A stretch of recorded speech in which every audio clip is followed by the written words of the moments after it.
Hi, it's Karina. Can you guys hear me? Yes. Hi, Okay, Karina. I can't hear. Looks like he's talking, but I can't. Oh, he might be muted. There we go. Okay. Steve, are you there? Yes, hi. Okay. Hello. Great. Yeah, so it seems like we have a Just in a breaking update, Ron is like changing a flat tire, so he said he'll be like 10 minutes late. Oh, Ron, you fixed the tire. Good work. I think let's see, 1, 2, 3. Yeah, you have 6 board members on. You're just. I'm here. I'm just gonna go get some water. And Miranda, did you hear anything from Hope about running late or? No, I haven't heard anything from her. I can send her a quick message. Sure. I just like to have her there for calling out the votes and things like that.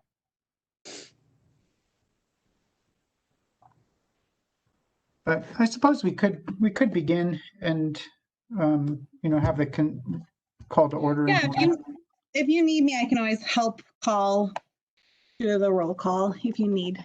You guys wanted to get started? Sure. Yeah, I always feel like I have a lot I'm trying to juggle on this end, keeping up with everything. So if you don't mind, if we could call the meeting to order, and if you wouldn't mind doing the roll call. Chair Carell. Here. I'm here now. There Sorry, she is. I had to do my phone. I'll let you do. I just called Steve. I just started roll call. They called the meeting to order at 6:02, Hope, but I'll let you take it from there. Oh, thanks very much. And thanks for doing that. I'm just having some. Okay, let me get down. Steve Crow, Treasurer Ron Mitchell. Hello. I know he's here. Yeah, I saw him a second ago. Ron, Okay. are you around?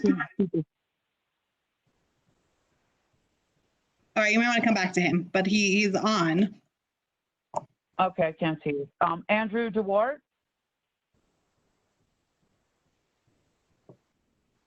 He had to step away for a minute, but he is also on. Okay, Barb Hart. Here. Karina Lucier.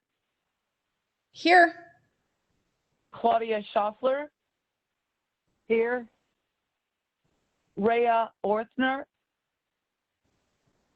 Rhea is not on. Okay. Brent Tregaskis is not on unless he needs to be. I can give him a text. You have quorum. You have quorum without him. Huh? You have quorum without him, so. Oh, I'm Rhea. Okay. And then Board of Trustee Liaison, Jonathan Baumhover. Here. Great, thanks. Good. So first up, we have public comment, and I'm not sure if anybody from the public has something they would like to say, but we allow 3 minutes.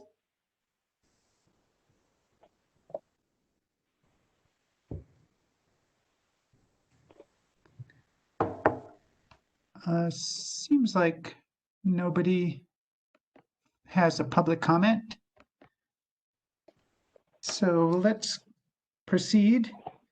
The first is the consent agenda, and we have the approval of warrants from our July.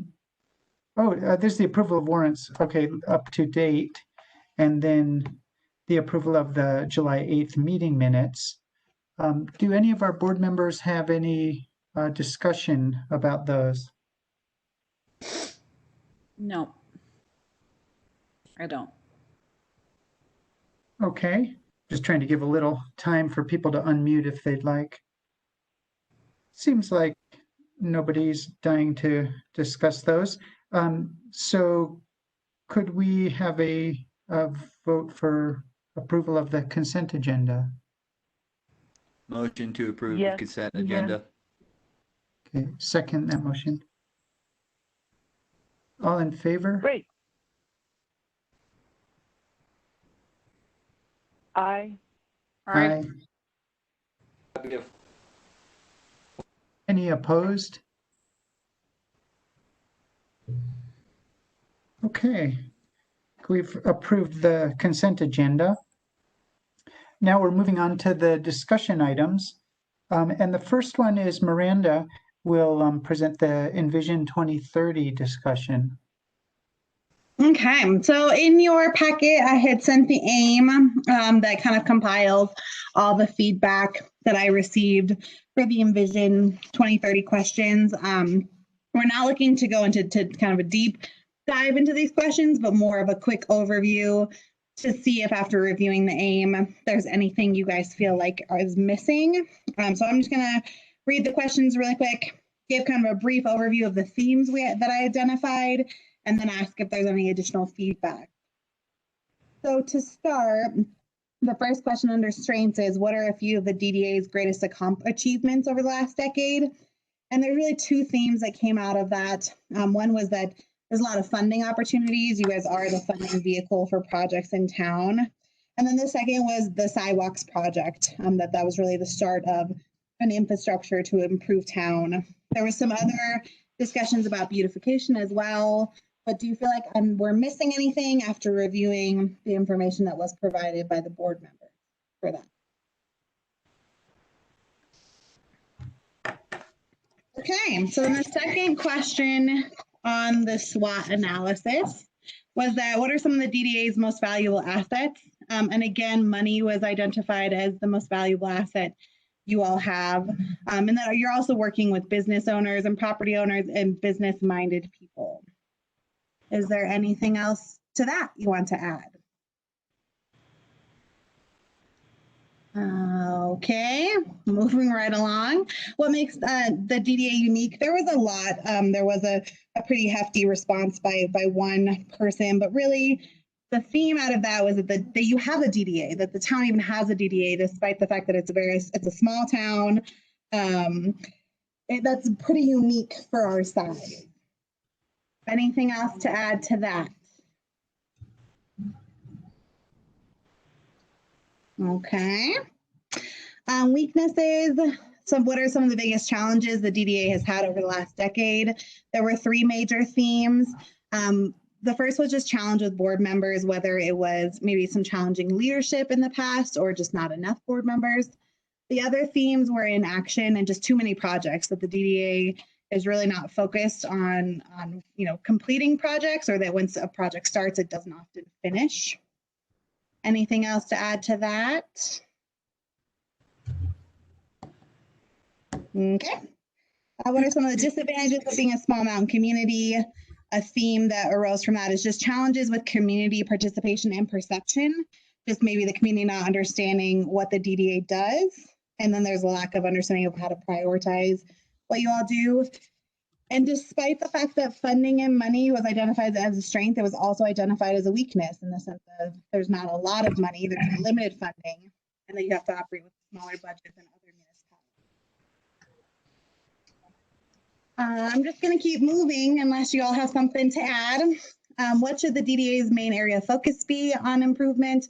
The main theme was parking and traffic circulation. For opportunities and threats, what programs, services, or amenities could the DDA offer today that are not currently available? The theme was funding for businesses and also looking into some for-profit projects where you could make money. Hey, Miranda, can you just on opportunities beyond parking and traffic flow of civil engineering Okay. at macro? We have a lot more civil engineering problems in the town of Nederland than just our parking and the fact that we have 3 state highways and a river running through it, such as sewage infrastructure, water infrastructure. And I believe the DDA can take an active role in helping the town to potentially finance a grit removal facility at our wastewater treatment plant, which should have been a part of it to begin with, but it has not been, and I know that that's going to be needed here in the future if we want to maintain our pumps. So I believe the DDA is about infrastructure, and wastewater treatment plant, civil engineering in general. Okay, cool. Um, can I, like, this is kind of a sidebar thing, but it has to do with civil engineering. It's going to take about 3 minutes. Are you guys good with that? Yes. Okay. So, hypothetical situation. The town hires a civil engineering firm, a local one, because we need one. That's great. And I'm sure somewhere in that contract that the town and the civil engineering firm executed is an indemnity and a hold harmless clause. I'm not sure, but I'm just going to throw a dart and bet a nickel on it. And then the town continues to engage the civil engineering firm for projects. And there are errors and omissions in the engineering documents, i.e., maybe the silt interceptor, etc., other things. We can't, if I'm right, and there's an indemnity and a hold harmless clause, we can't go back to JVA and sue them for errors and omissions. So my advice is JVA is cut off from any design and engineering work in the town of Nederland unless there's a separate contract that talks about errors and omissions. That's my 5 cents.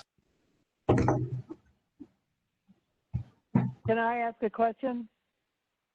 Yes, Claudia. I'm not clear on what that means to the DA. I think we are the ones that negotiate those kind of contracts for the town. Am I correct? You are, in a sense. I'm not sure where Andrew's going with this, but I just do want to repeat what town staff shared at the Board of Trustees meeting regarding JVA. They were selected in an open process, and they are now the town's engineer. They provide the town's engineering services. Now, Great. if the DDA doesn't want to work with them, that's fine. That's a separate conversation. But that doesn't have anything to do with the relationship that the Board of Trustees set up with JVA through a very open process. So I hope we can just move on from that. And if the DDA decides collectively that they would prefer not to work with JVA, that is a DDA call. You have that power to choose when you're working on various projects if you want to do something different. And again, it has to be approved by the Board of Trustees and so on, but that's in your world. But as far as the relationship between JVA and the town, that was, again, very open process, and they were selected and they are under contract as the engineers of record for the town. And can we get a copy of that contract?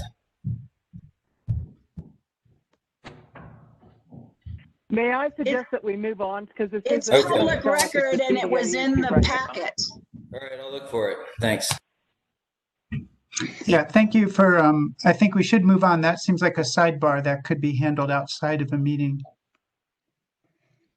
Okay, so the next question on opportunities and threats was, what resources does the DDA lack? Again, what was noted here is finances, and then specifically financial oversight with regards to having an accountant who is knowledgeable and aware, a credit card for the executive director, and just a general understanding of how the funds can be used.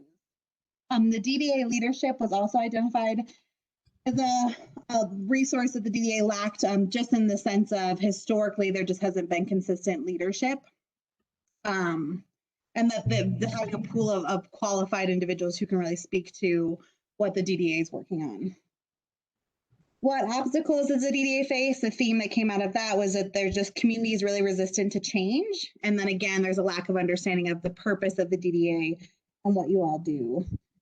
And then with anything additional, there's a series of information there, but kind of the theme is just keeping an open mind about what is possible, and thinking about the type of people you want to attract to this community.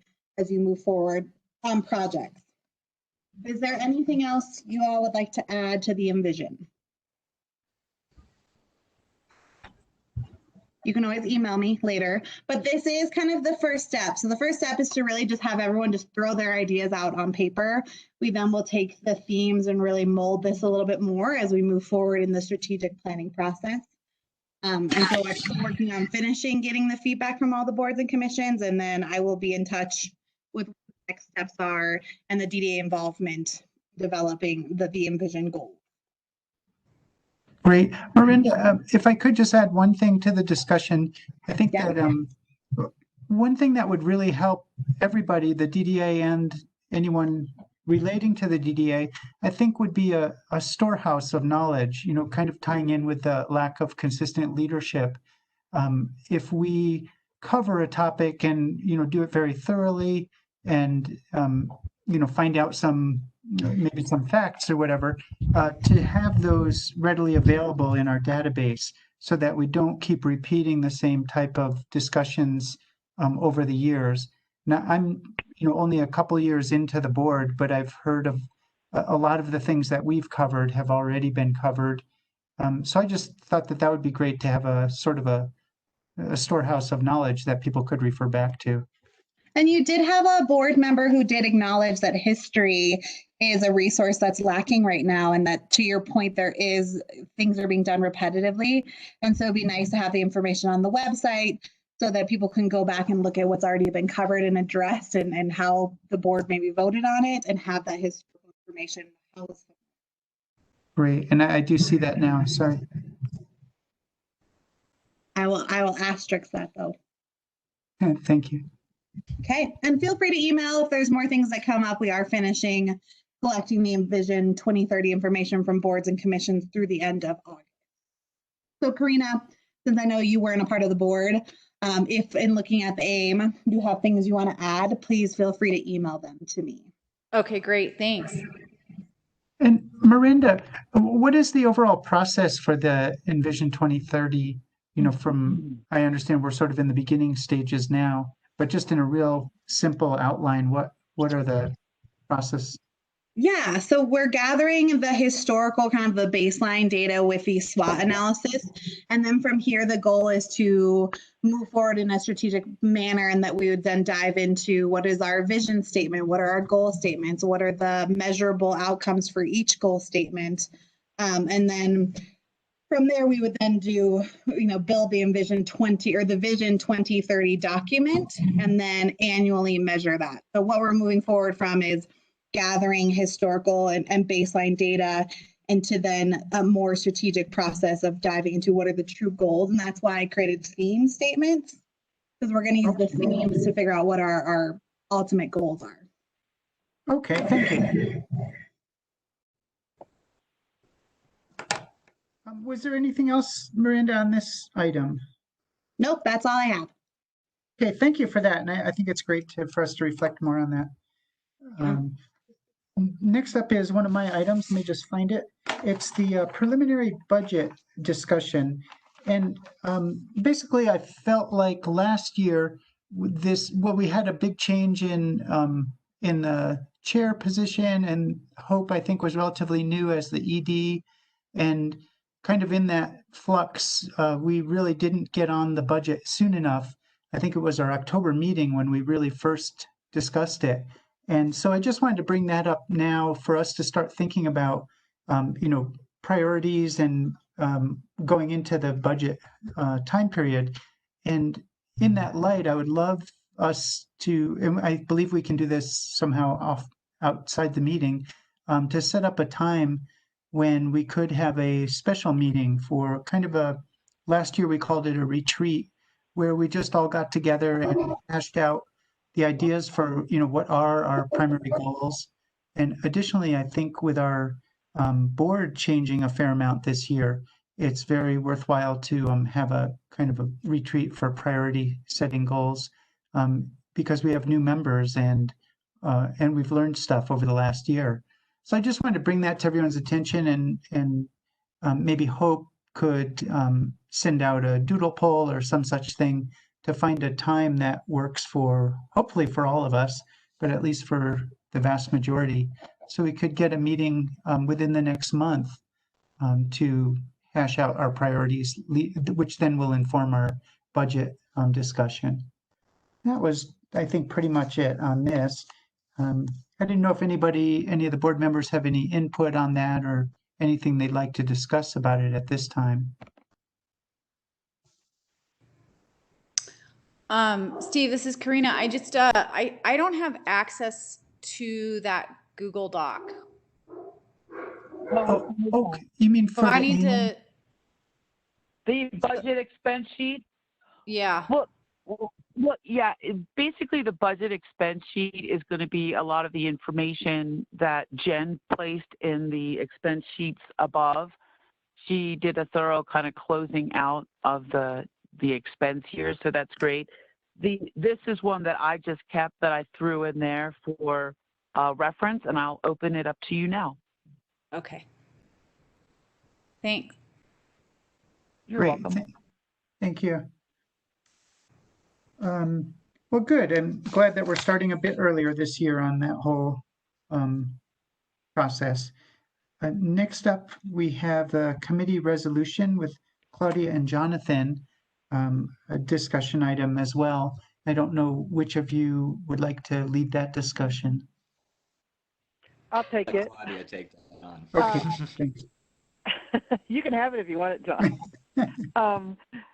So I was delinquent in getting to this, but I did put some thoughts together and I sent them over. Hopefully, Steve, I don't know if Hope had a chance to get to it and put it in a format that made sense. I didn't see that when I was looking just in the last few hours, but I could have missed I it. didn't. I sent it over to you.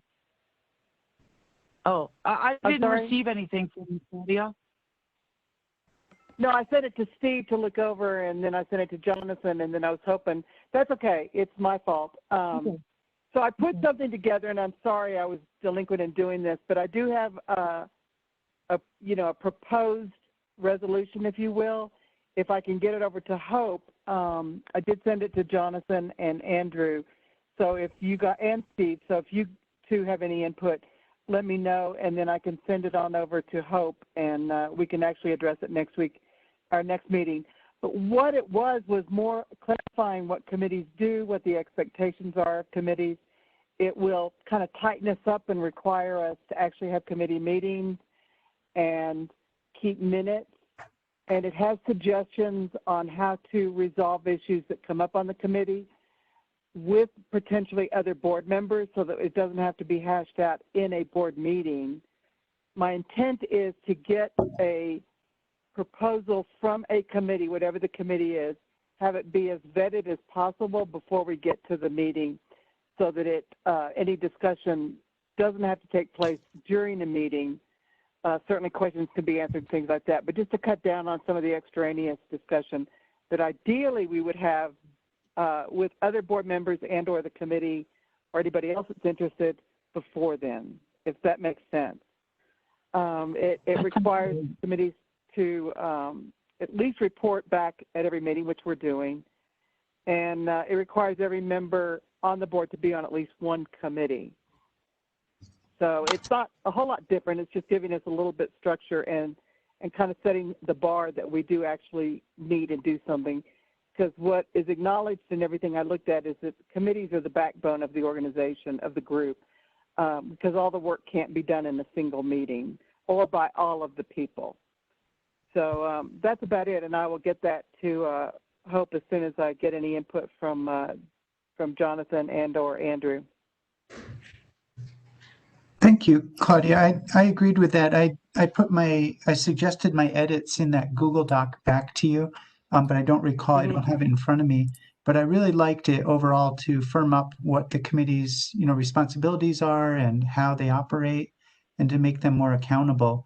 And I think that will be part of our success is if we can engage the committees to do a lot of the work in between meetings. So I feel like that's been a problem of our board for the years I've been on it, is that very little happens between the meetings, and then at the meetings, people are hearing things for the first time. So I love that back and forth that you said, if the committee could reach out one-on-one with other board members to get input before the next meeting. So I really like that, and I'd love to see that be developed more. Okay, well, I will definitely make sure it happens for the next meeting. Yeah, I was Thank gonna you. say I had some time to look over it, and I do have a couple edits. Hearing that there is a Google Doc that has edits on it, I'm wondering if I can get access to that. I try to avoid using my Google accounts for town stuff because of core issues, but I guess I'll just create a new Gmail account that's DDA, and if I can get access to the Google Doc, that way I'm not trying to put edits on on my Microsoft Word version of it and send it back to Claudia, while Steve, you're making edits on a Google Doc and Andrew is. So we'll figure out how to get access to that Okay. Google Doc, and I can put my edits in that I have. But I think, Claudia, you're off to a really great start, and I think we just need to basically format what you have put down in a way that's clear and concise so that everybody can understand what their role and scope is as a committee member. Okay, thank you.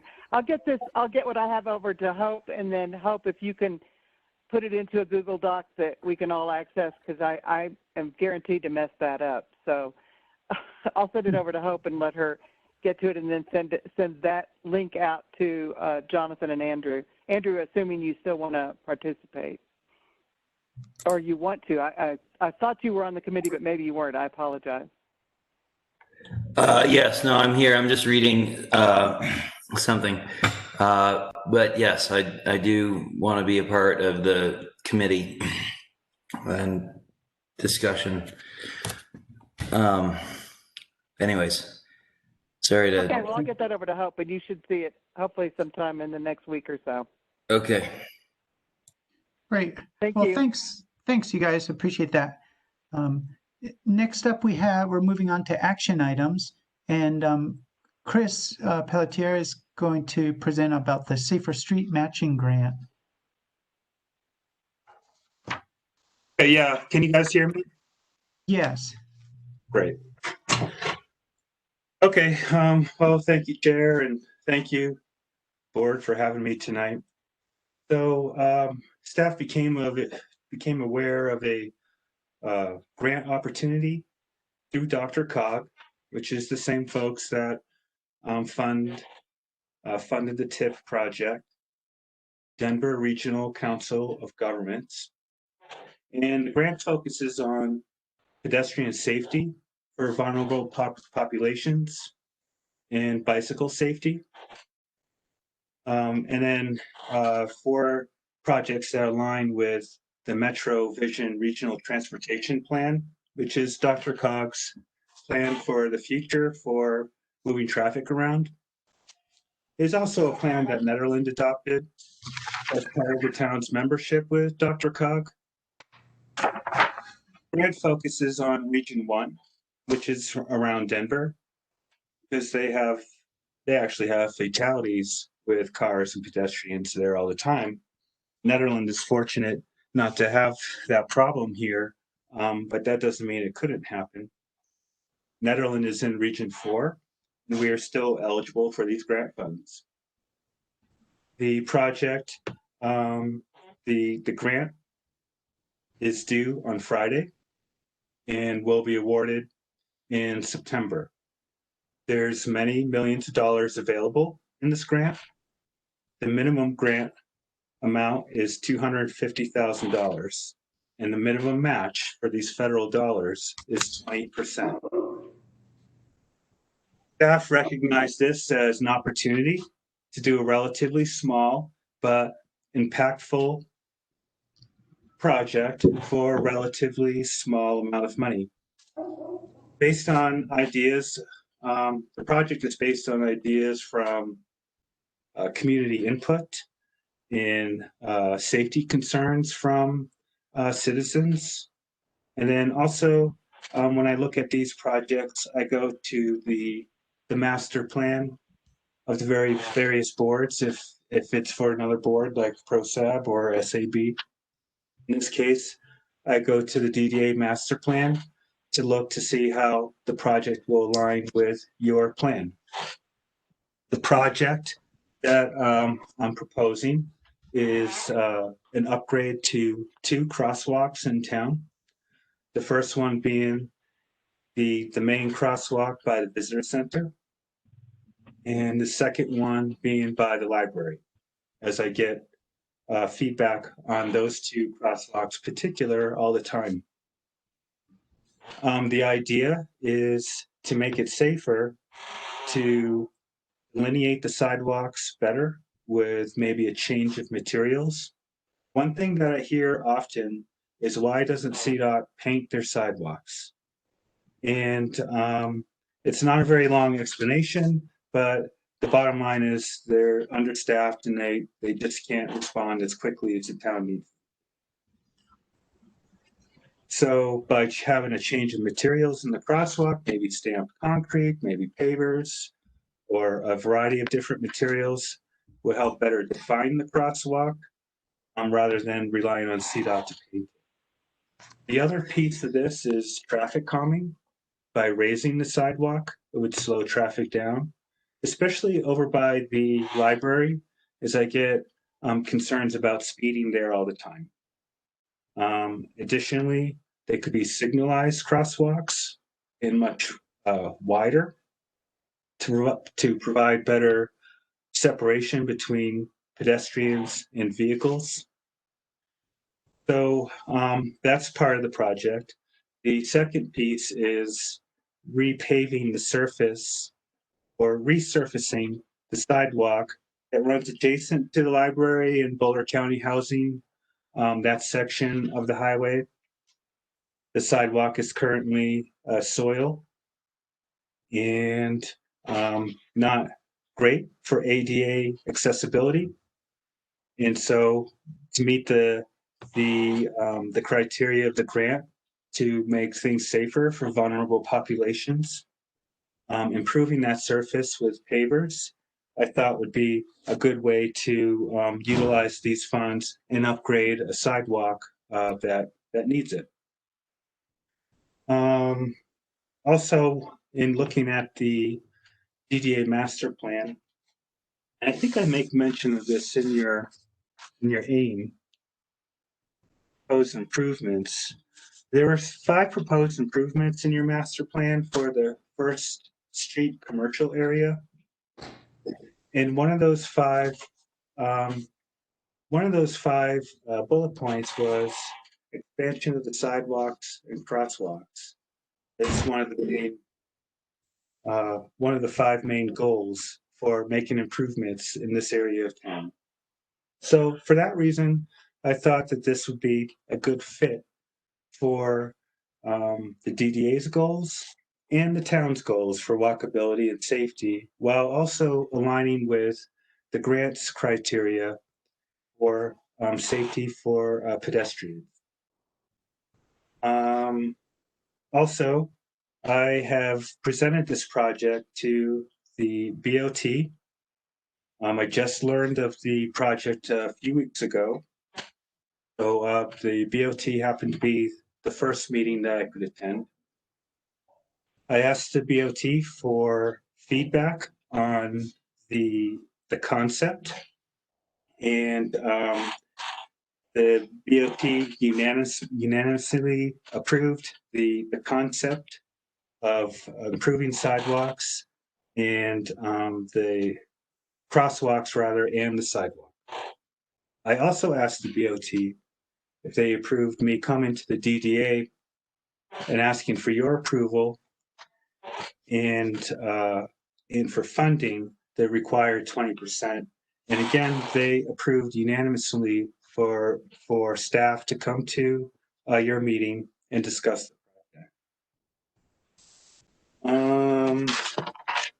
The project value, $350,000 is what roughly estimated the cost of doing these upgrades. And 20% of that 350 would be $70,000. So tonight, I'm asking the DDA if, first of all, that they approve of staff doing this grant to meet these goals that I've already identified. And then secondly, if you will match the grant if it is acquired. So that's the project. I'd be happy to answer any questions.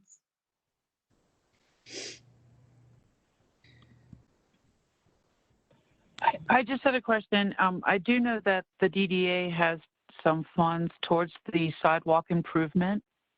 Could any of those funds be used towards the improvement of the sidewalk that you were just talking about? No, these two projects are separate, and those funds are for the TIP project and for the repaving of Jefferson and the Visitor Center parking lot. This project is separate from that. However, it was brought up that this project would have some continuity with the TIP project, and so it might be a nice fit with the project that's going to take place next year. Yeah, that's great.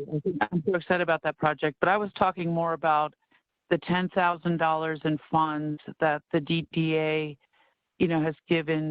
has provided you to fix the sidewalks, like you fixed the one over near the post office. And I think you spent about $2,500 on it, so there was some funding left over. So, whatever with this $70,000, if it didn't work out, could that $10,000 still give you money to fix the sidewalks over there that you were just talking about? Well, that's a good point.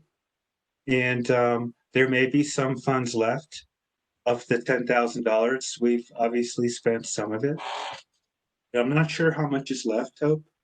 So possibly those funds could be used, but at this moment, the town's budget will not allow, there isn't enough funds within the town's budget to be able to match this grant. That's why I'm coming to you tonight. So to clarify, you. Chris, what you're basically saying is we have this TIF funds going on. We've allocated as the DDA funds to to fix and make functional certain sidewalks that were necessary. That's what the $10,000 is. That's separate. That's also separate from the TIF funds. And you're requesting $70,000 match from the DDA to move forward with this project, pretty much piggybacking on the TIF, on the Jefferson project, keeping the continuity, doing all the work at once so that, we're not doing project after project, year after year, but we're managing to fix everything at once. And I like that idea. I think the one thing I would say that maybe the BOT didn't bring up, I wasn't at that BOT meeting, is we've had a lot of public comments against the flashing light type of pedestrian walks, specific to night skies, epileptic concerns, and just the visual, basically the visual appetite of a lot of our citizens in town are fairly against the bright light Boulder-esque type of crosswalk where you hit the light and it flashes and everybody has to stop. So I'm really in support of this project, and I think you've done an amazing job finding this opportunity and also recognizing that we have the ability to get all of this done kind of in one big swoop. And we're obviously on a road construction gig right now up here in the mountains, and I guess I would rather see us continue on that while the public is, I guess it's become normalized to have flaggers and extra commute time. So I'm in support of this personally, and thank you for your work on this. I would definitely like to see the DDA give you the approval to fund this tonight. Thank you, Jonathan. I'd like to be able to call the board members one by one to ask any questions of Chris, and that way we won't repeat anything and everyone would have a chance to clarify any issues before we would go to a vote. So with that being said, Barb Hart, do you have any questions for Chris or any comments about it? The only comment I have is that I would like to see the numbers broken out a little bit more than $100,000 for a crosswalk. before approving this, because that seems like a huge price to me to be spending. And I don't know what it costs to do something like that, but I'm a numbers person and I would really like to see it broken down a lot more than what we were given. That's it. Okay, thank you. And Chris, did you have anything to say on that? Sure. Yeah, on both comments. So first of all, to Jonathan's point, thank you for that feedback. And there are creative ways to, I'm sure, to signal pedestrians across the road, and it doesn't have to be that particular crosswalk. So that's fine. This is a concept. And so to your point, Barb, that this is really selling a concept, not really a specific project. Concept of making pedestrian crossing safer. And we have the ability, if awarded these funds, to shape it and form it as we see fit within some reason. That's why I don't have real specific numbers. I don't really know what it costs to put a crosswalk in. Could have some discussions with our engineer to throw numbers around, whether we wanted to raise it, put a median in the middle for traffic calming, signalize it.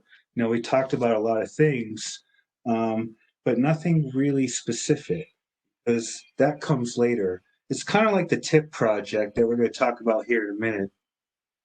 I didn't really go to them looking for a specific, very specific project. It was very broad, multimodal concept that I sold them, and consequently they gave us $1.5 million. And that's essentially what we're trying to do here, is sell them this concept, try to get $350,000, and hopefully that is enough to do the sidewalk that we want to do. I think it's fairly conservative. And I know you're saying, wow, $100,000. But anytime you're in the CDOT right-of-way, it's very expensive, very fast. And so that's sort of why I broke out the numbers as vague as they are. But I think it's enough to really make considerable improvements for a relatively small amount of money. I mean, $70,000 sounds like a lot, but when you're talking about these types of projects, it really can be a drop in the bucket. Thank you, Chris. I'd like to take my turn because I have a follow-up question to Barb's, sort of related.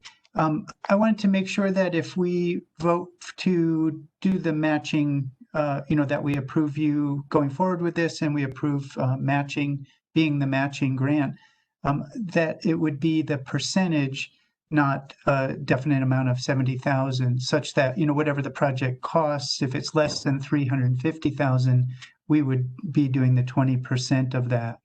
I just wanted to clarify that. That's true. Yeah. So, I mean, if they could choose to award us less or more. Mm-hmm. I'll also point out that for Region 1, they're able to use a mix of state funding and federal funds, and the state funds can be used as a match. For Region 4, they're not allowing that, and they require a cash match of 20%. Now, that said, I did attend a workshop, and the people that choose the project do have some flexibility and may choose to give Netherlands some leeway. Now, that's just a speculation, and we can't count on it. But to your point, Steve, yeah, if it's less, you won't have to pay as much, and if it's the full amount, then it would be $70,000. Okay, thanks for clarifying that. Karina, do you have any questions for Chris? Yeah, Chris, thanks for all this information. I guess I don't really have questions so much as a comment. Like, I don't really oppose some sort of strong signaling in the crosswalk. So I would be curious. I mean, I realize this is all conceptual, but I would just say that I wouldn't oppose it. I've seen so many near misses that have quite frankly scared the living daylights out of me in both of those locations. I guess I do have a question. Is the crosswalk a singular crosswalk, or is it going to be, for a brief moment there really were two crosswalks at First and the highway. So is it just a singular, or is it kind of going back to that double crosswalk? Well, I haven't defined it as two. I defined it as one. Mm-hmm. And again, it is conceptual. Mm-hmm. One idea to make the crosswalk bigger is just that, make it bigger. Maybe it can contain both sides. I've been to places where maybe we all have, where the crosswalks are diagonal, Yeah. you know, and that would provide better separation, pedestrian separation from vehicles. Right. But again, that all can be worked out later if we get the funding. Yep. Yeah, and then I guess I just have one follow-up comment, which is that, I think you mentioned something about potential like pavers for the sidewalk, and my vote would be to, really see something like a legitimate sidewalk that's going to stand the test of time, because now we're talking about sort of, the partial undoing of a very spendy and somewhat faulty sidewalk project. So I just would say, I mean, I'm all for this project. I just think that the sidewalks should be something that are going to have some serious longevity. Okay. Great. Thank you, Karina. Andrew, oh, sorry, Karina, did you have anything else? Nope, that's it. Thanks, Chris. I appreciate it. Thank you. Great. Then Andrew, do you have any questions for Chris or comments? No, I'm on board. Okay, thank you. And Ron Mitchell, do you have any questions or comments?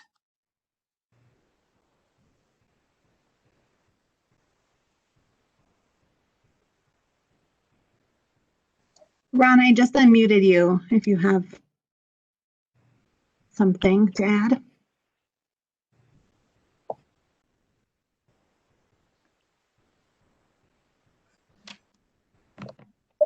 Ron, do you have something to add?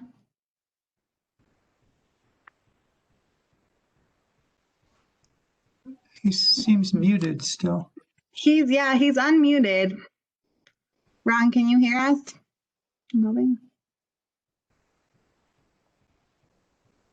Ron, you may need to call in on your telephone. Seems like you don't have the audio part. Do you want me to call you, Ron? I can't see him, so that someone can see him. I think he was pointing to go to the next person for now. Yeah. I'll do that. Claudia, And I see Rhea has joined the call. Thank you. I see that too. Claudia, do you have any questions or comments for Chris? I have one comment. I think this is a wonderful idea. Let me add you into the call. Hold on one second. Okay. Sorry, Claudia. Can I go ahead? No. I think it's a wonderful idea. I appreciate everything Chris has done. I think I totally support this. I don't pretend to know how much things like this would cost, so I have to trust Chris to do it. I do like Steve's idea of saying that we would commit to a percentage, and then wherever that falls, we would be supporting it. I would love to see this tie in, if possible, and I'm kind of talking to Steve now because we're the committee, with what we're doing with wayfinding. Because when we talked about doing wayfinding, a lot of what we talked about was being able to direct pedestrians and to keep people moving around town without having to put them into a car. So I fully support this. Great. Thank you, Claudia. Miranda, is Ron on now? Sorry, I didn't mean to not be muted earlier. He's almost.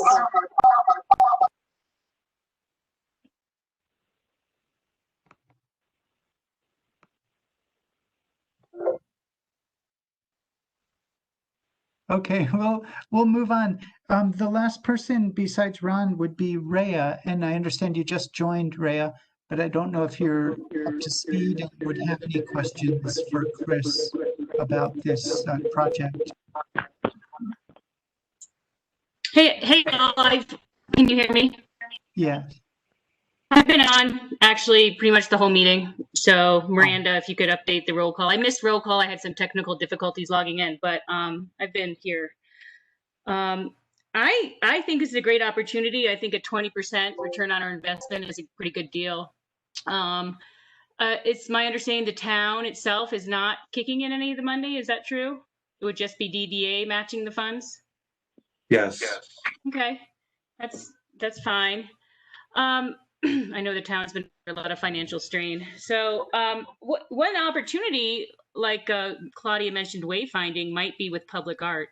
And I don't know if that can even happen, but if we do get the grant, that'd be something I'd be interested in looking into. Sometimes there's some pretty creative things that can happen with crosswalks. So that's my only comment, and I'm in support of it.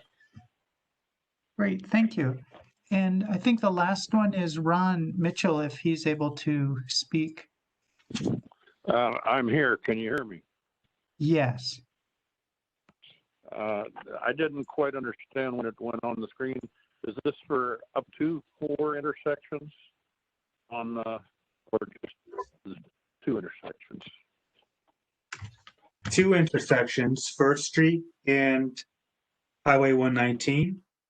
And I believe it's Jackson Street and Highway 72. Okay, that answers my questions. Thank you. Great.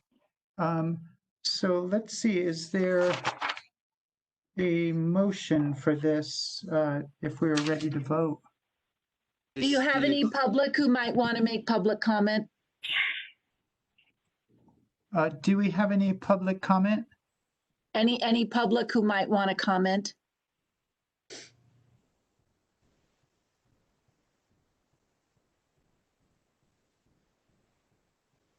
Seems not. Good. It's just something when you have an action item like that, you need to just ask, and doesn't seem like anybody's asking. Okay, sorry about that. I didn't realize that. No worries. No worries.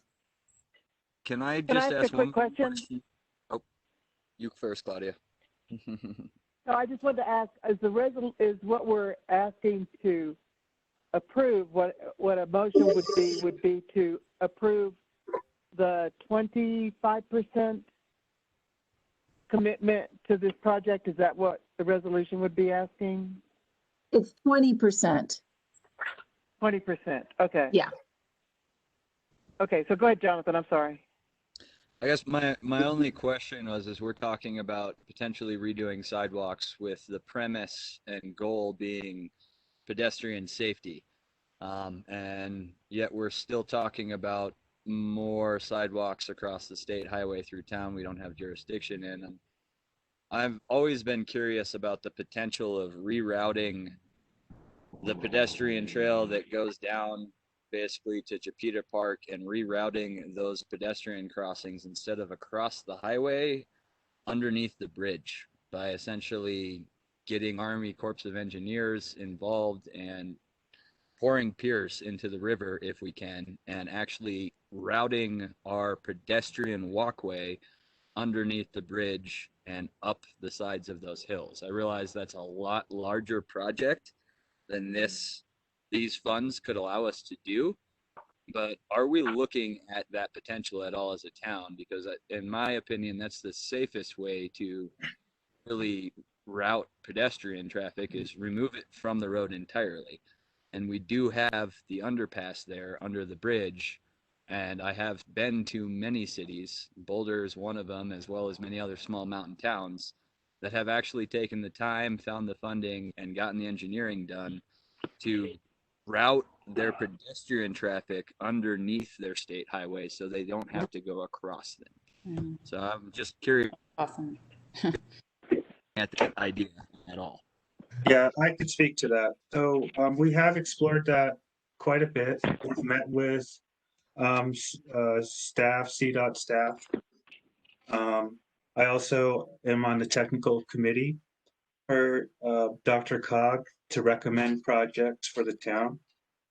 And they essentially have a running list that meets their Metro Vision regional transportation plan. And I've asked that pedestrian underpass be added to their list of projects for Nederland. A very big project. That's millions of dollars, $5 million to do that.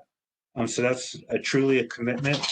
And if that's a direction that the DDA and the town wants to go in, the next round of TIP applications would be the one to try to, or TAP would be the one to try to get in on those funds and try to do that project. But I think we have to be a little bit further along in our planning beyond just concept, maybe, in order to pull off that kind of project. Cool, that totally makes sense. So this is kind of like, let's fix the problem right now and continue to work with the resources and the connections we have, such as Dr. Cog, for broader concepts for the future. Project is on their list. I'd say that. So it's definitely on their radar. It's not very high on their list because when they look at the projects, like I mentioned earlier, they look at fatality rates and impact to the region. And for obvious reasons, Nederland is pretty outside the main region of Denver. And so they have some pretty impactful projects that they need to do down there. Sort of look at Nederland as an outlier. Nonetheless, I think there's an opportunity here because visitors from Region 1 are flooding our region right now. And so I think it's important to utilize their dollars and mitigate those impacts. So to answer your question, we're on their list, and I think we can move in that direction. Thank you. Great. Well, would someone like to make a motion for a vote on this? Motion I the could DDA. make a motion. I'm sorry, go ahead, Andrew. That was John. I make a motion the DDA approve to match 20% of this total project costs and allow Peltier to move forward with this grant. Second. Third. Excuse me, I'm sorry. Will there be any kind of cap on the amount? I mean, the project's great. I just wanted for clarity. Is it going to be, if it goes over 350,000, that's good too? No, it's not good. I'm only requesting 350. Anything above 350, we would have to pay for. And so it's important to stay within that budget. Awesome. Thanks for the clarity. Okay, Chairperson Steve Carroll. Yes. Treasurer Ron Mitchell. Yes. Board Member Andrew DeWard. Yes. Barb Hart. Yes. Karina Lucer. Yes. Claudia Stoffler. Yes. Rhea Orthner. Yes. And Board of Trustees Liaison Jonathan Baumhover. Yes. Great. Motion approved. Thanks. Congratulations. Yeah, thank you. Great. That was a good Thank you. presentation. I appreciate the support. Sure. And I love that it aligns so well with our master plan as well. Great. Next up is Chris Pelletier again with the tips, OPR. Okay, so I actually just had a meeting with CDOT today about this project, and I did want to bring up to your point here about wayfinding. Wayfinding can be included in this project, and you guys do have in your master plan an example of a kiosk over by the Bryant House, and one of the things that ProSab wants to do is also do sort of a kiosk for pedestrian information. So you guys actually align with the same goals. But anyway, I digress. I have presented this project to you guys first initially when I asked you for the funding. Then I presented it to the ProSab, SAB, Planning Commission for their input to create this document, the owner's project requirement document. And going through that process, it's a defined process by the town called the Nederland planning process. And it starts off with SAB to check the project for sustainability. And at the end of that document, they have their sustainability score sheet that they come up with to score the project, and it's scored well. And then within the contents of this document, there's their suggestions for improvements to the project that include things like stormwater mitigation and using alternative materials. Also, ProSab has weighed in, like I just said, and they would like also wayfinding.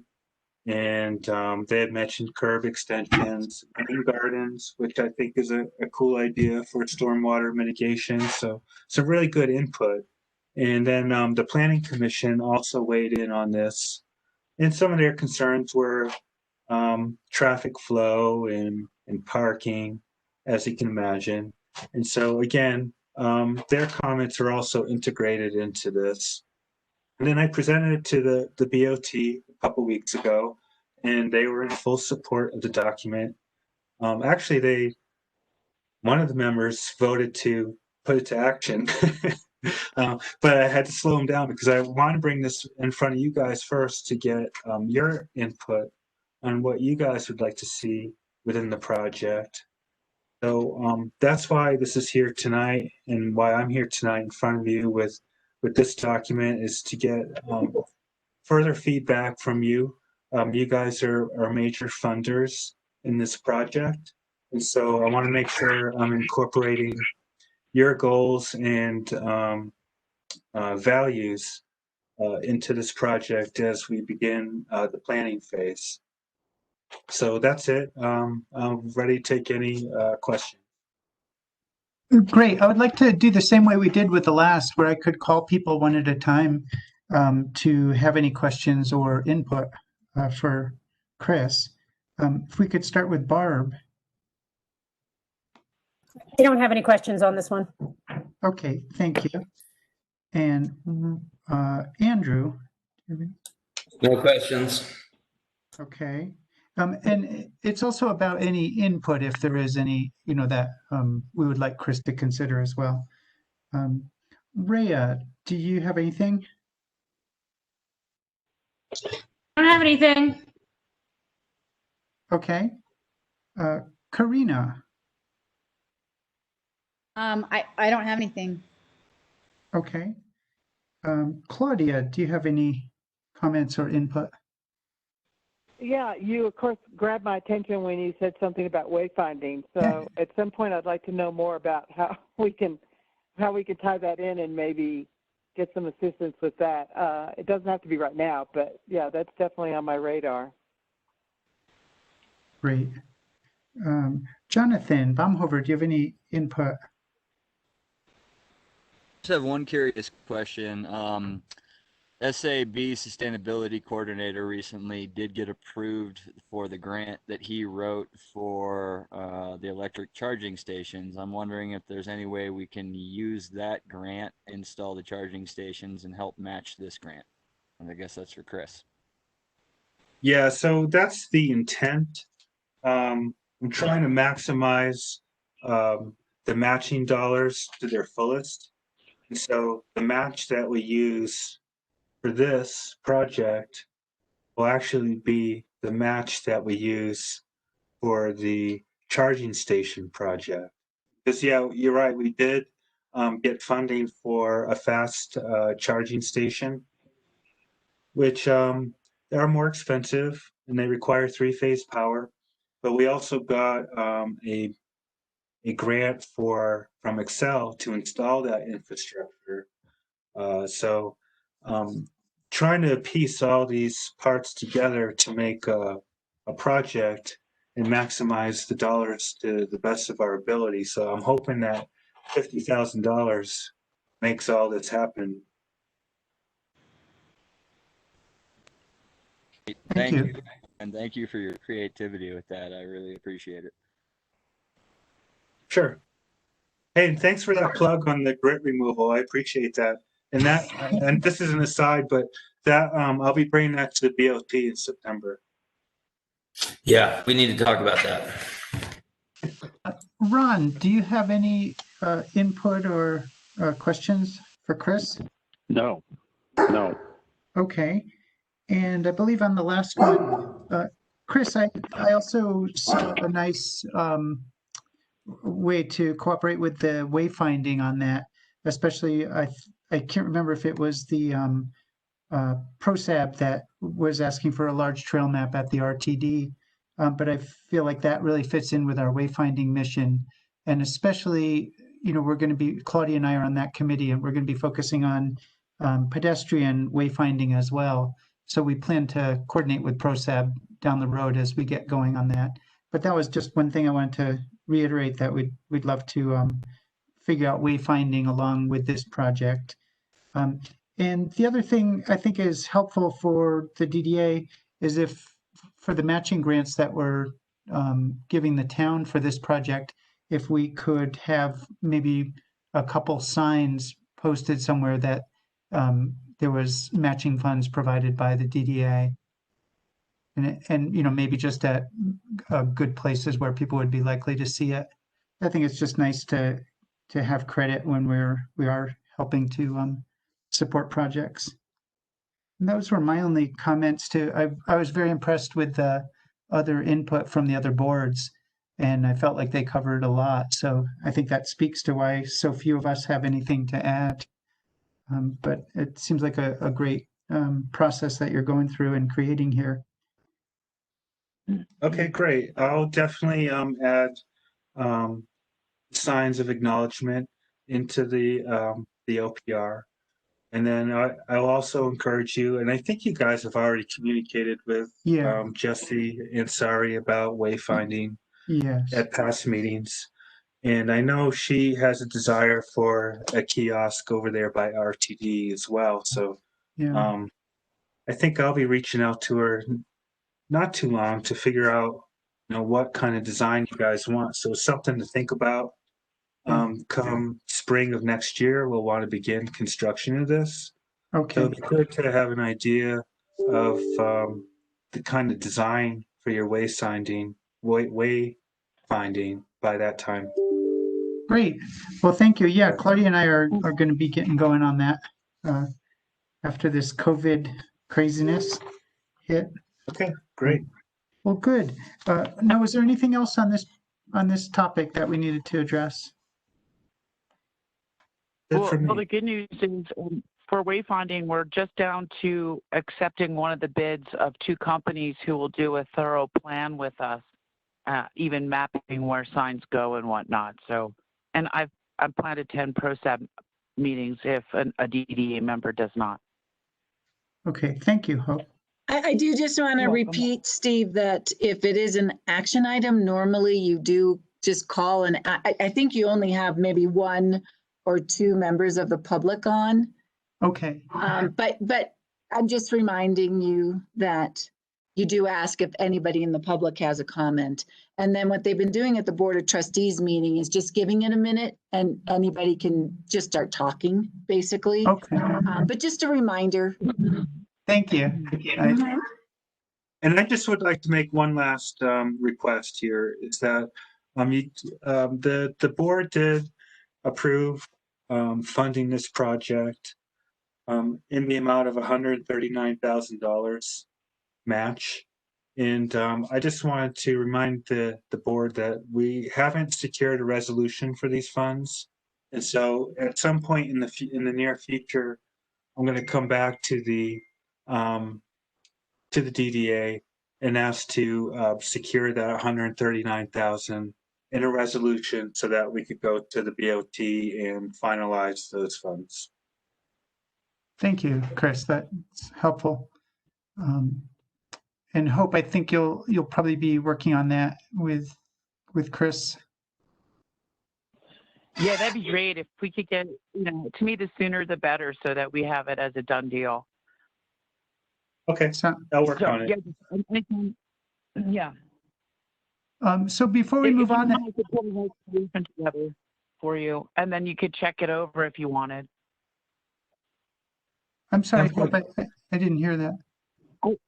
I'd just let Chris know that I would put together a resolution and then I'll send it to him for him to look over.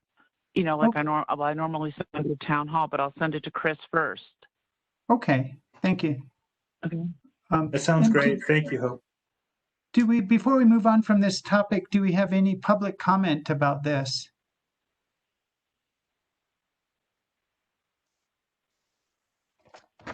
Okay. The next item is, let me look, finances with the town accountant and bookkeeper.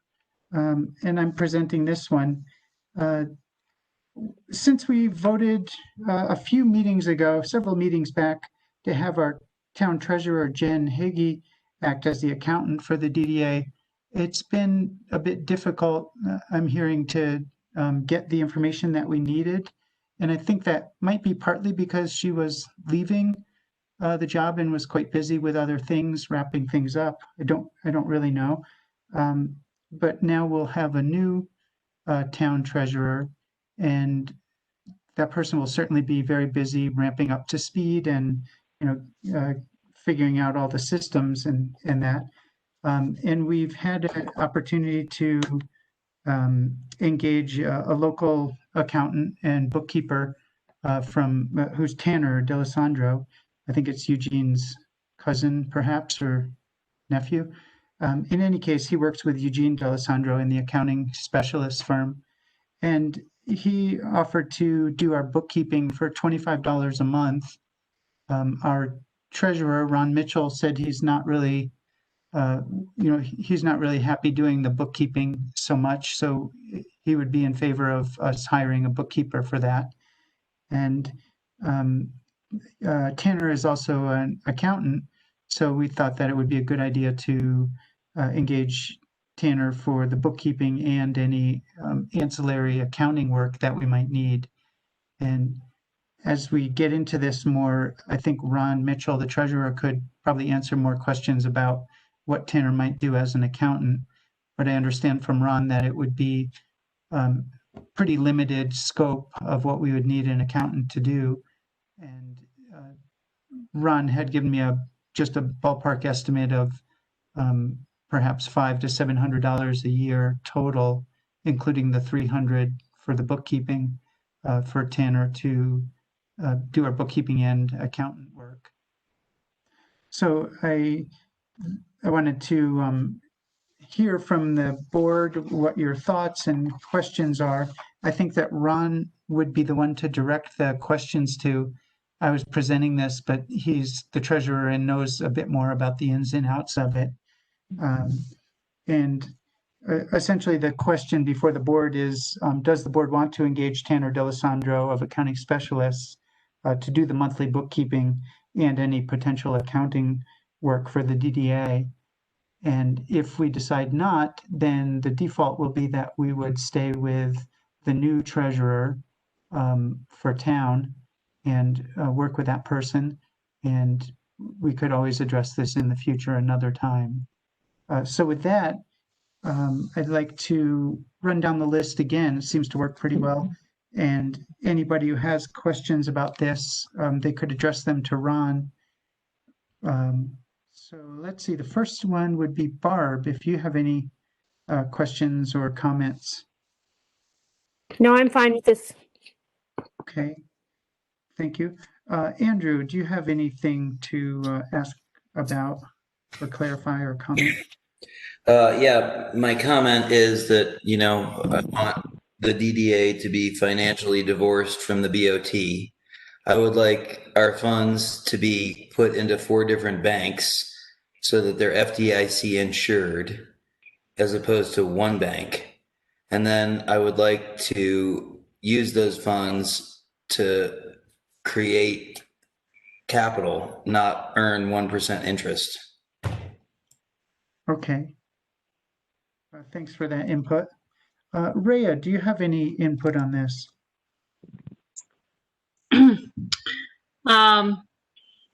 No, I'm fine with it. I know there's been discussions in the past about whether allowing just the town accountant to do it as part of their duties or hiring somebody else, but I think it's reasonable to have a local accounting firm to do it for that price. And I hear Andrew's comments, and I tend to agree that the fund should be FDIC insured.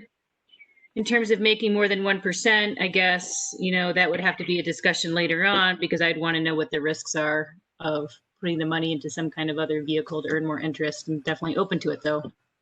Thank you. Thank you. Karina, do you have some input? Nothing other than I think it sounds like a sound idea. Okay, thank you. And Claudia, what are your thoughts? I support this. I think it makes perfect sense. Okay. Jonathan Baumhover. Yeah, so I support this concept. It's $700 we're talking about. I have a question real quick.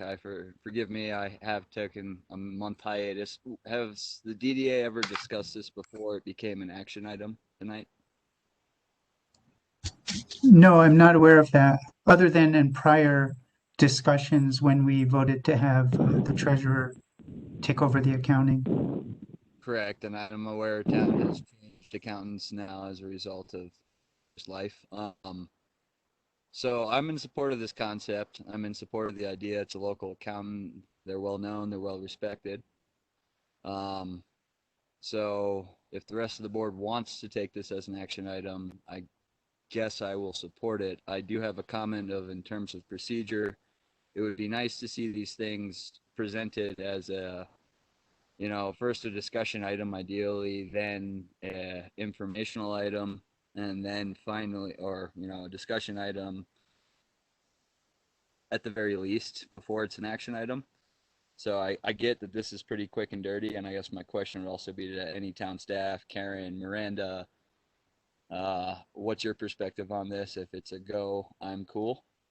But I just would like to see a little cleaner public input. Jonathan, prior to Jen offering to take it on, you did have an outside accounting firm, the DDA did.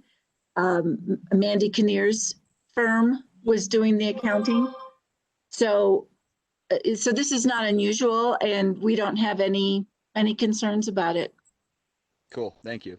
And then the last thing would be I believe that the DDA funds have to be under BOT just as a result of the vote on the public and how that works. And correct me if I'm wrong about that, Karen.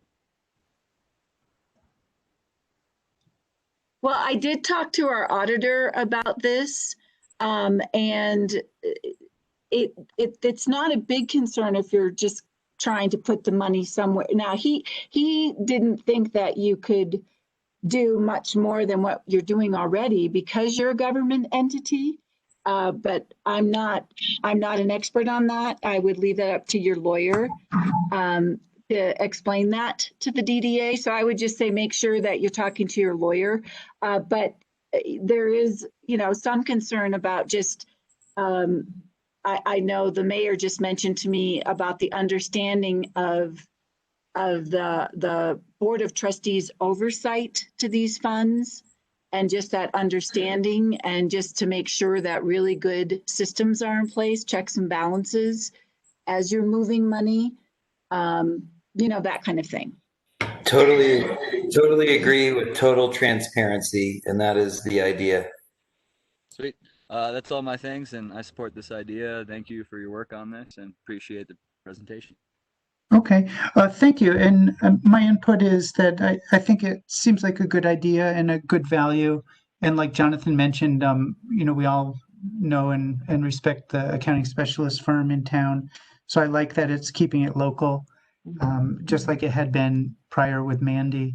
Um, so I guess, is there any other public input that anybody would like to, any public comment on this?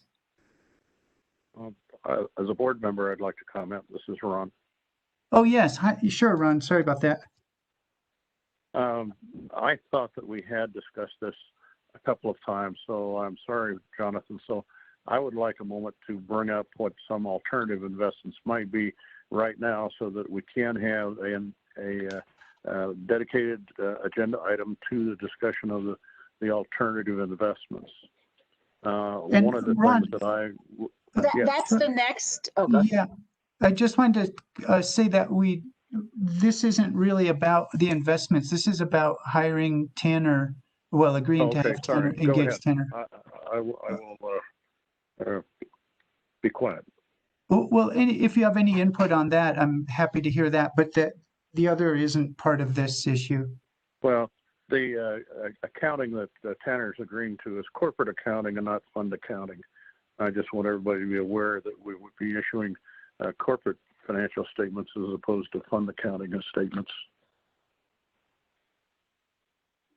which is more or less the type of accounting that everybody does in their own businesses.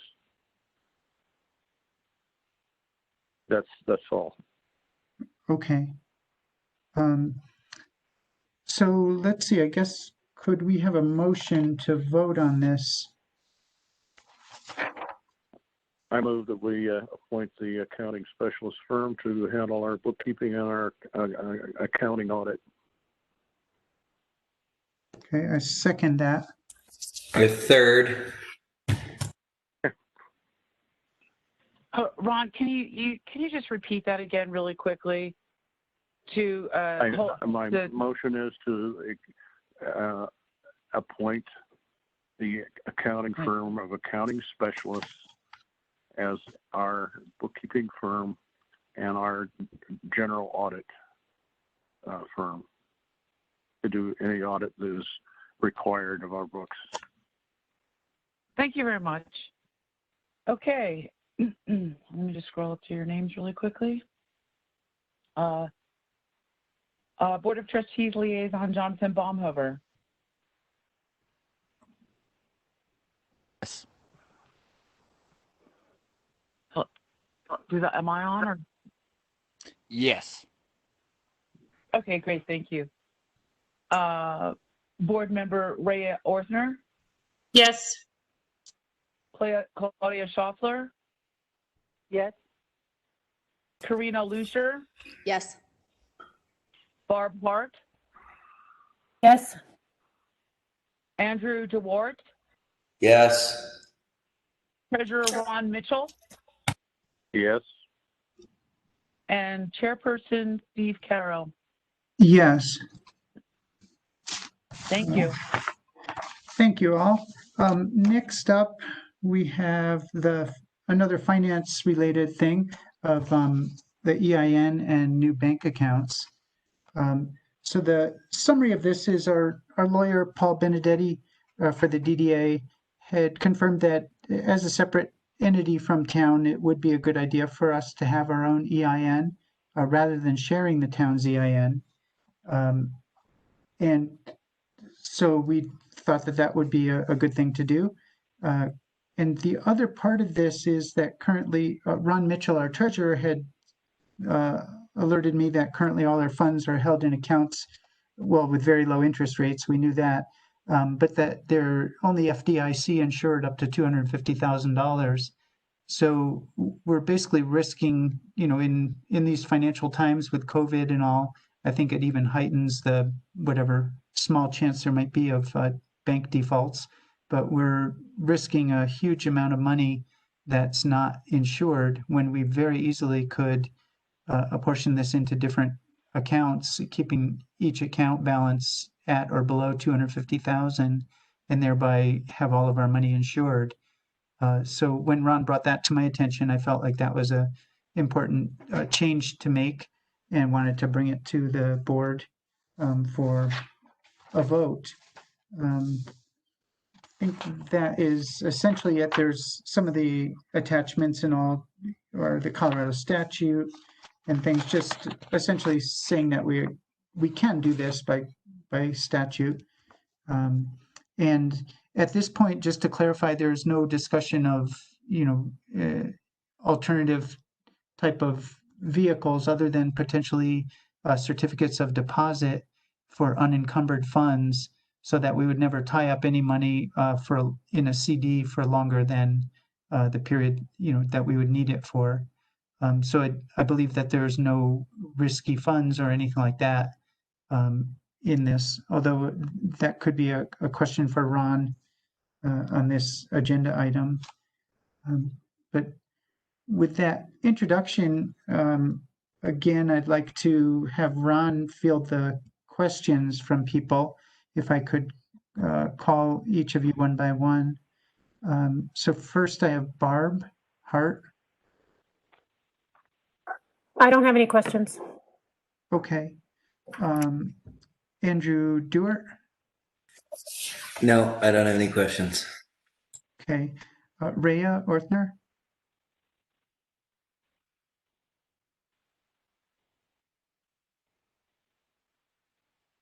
Ray, I don't know if you're muted. Oh, sorry, wrong button. No, I have no questions. Okay, thank you. Karina. I do not have any questions. Okay, and Claudia. No, I'm good. Thank you.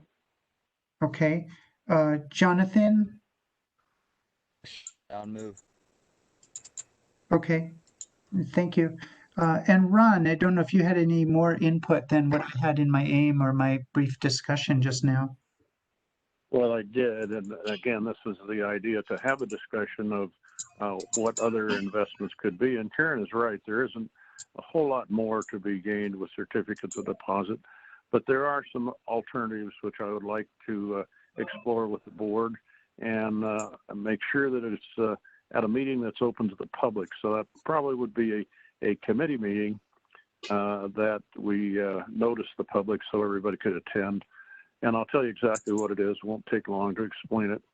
Okay. When we come to financial crises in this country, the county, and they do it every year, even if there isn't a crisis, they sell people who don't pay their taxes, their real estate property taxes. They sell their right and to pay their taxes to investors, and they charge interest to the taxpayer. 99.9% of these obligations are returned to the county ultimately, and they're not without some risk. This is something I've done personally since I was in college. I actually wrote a term paper on it in college. I think some of these tax certificates and a portion of our money could be put into those certificates, and they would conceivably yield between probably 3 and 5%, which would be significantly more. They are negotiable. They can be bought and sold to other investors. So there's a reasonable degree of liquidity if the money's needed immediately or urgently, as we did with the funds, the $100,000 that we passed out. So I would like to give a presentation at the next board meeting about tax certificates and the potential, so that everybody has a good idea of what these are, and then at the following meeting have a vote on doing it. This sale is conducted on the 20th of November, and that would give us time to take a hard look at this, and there certainly will be questions, and we'll do some research and try and get information out between now and the information session, so that people have an idea. And I'll look up some and maybe create a paper myself to circulate, so you have an idea what I'm talking about. Now, that's the only comment I have. Thank you. Okay, thank you, Ron.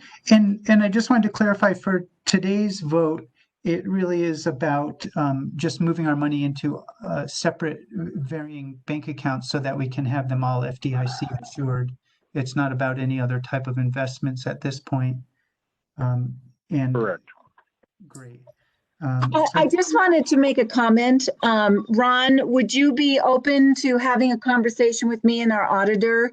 Because I had the same concern about FDIC insurance when I first started, and he explained it to me, and actually it's a little bit, he assured me that we are actually insured with what's in the bank accounts. And of course, the DDA money is also part of our audit. So would you just be willing to have a conversation with me and our auditor as well? Most certainly. Okay, that would be great. I'd appreciate it. He did say getting a different EIN is fine.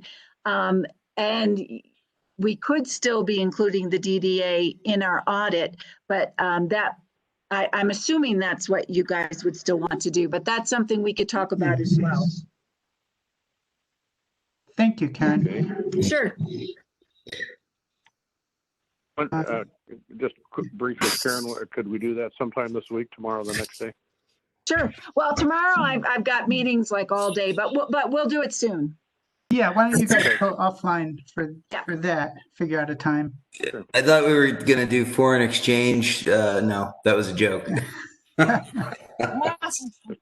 are some Nigerian princes I know. Yeah.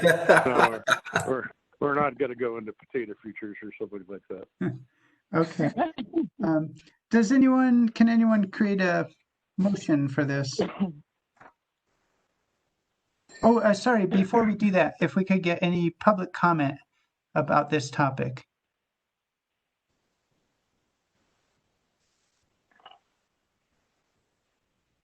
Okay, I think now we could, if somebody can craft a motion. I move, pending discussion with Karen Garrity and the town's auditor, that we move our funds into 4 different accounts that have less than $250,000 in each account for protection, insurance protection limited by the FDIC of $250,000. Because if the discussion I have with the town auditor and Karen produces something contrary to this motion, I would like that qualification that we not do this if it appears that we are insured, and that's what Karen has suggested. So it's qualified and pending that discussion with the town auditor and Karen. Can I just ask for clarity for something? One is, sure. Should the EIN information be in the motion? And would it possibly be more broader to say that the funds would be moved into fully insured accounts? Because I know that you're also talking about not only the insurance, but the interest rates. So I just wanted to toss that out there. I'm not sure that the certificate of deposits are considered in accounts that are insured. I'd have. Say you found a bank that had a money market account that was fully insured.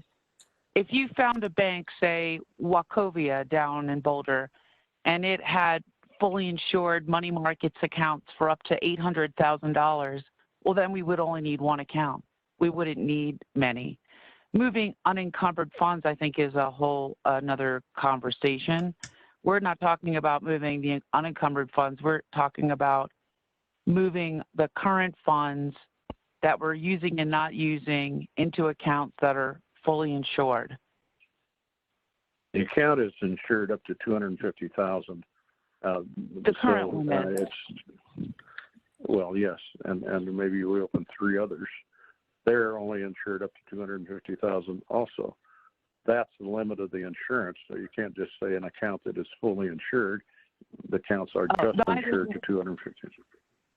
Friendly Are they amendment to are the they just motion. include a citywide bank like that, or are insurances at other banks and other accounts higher or lower?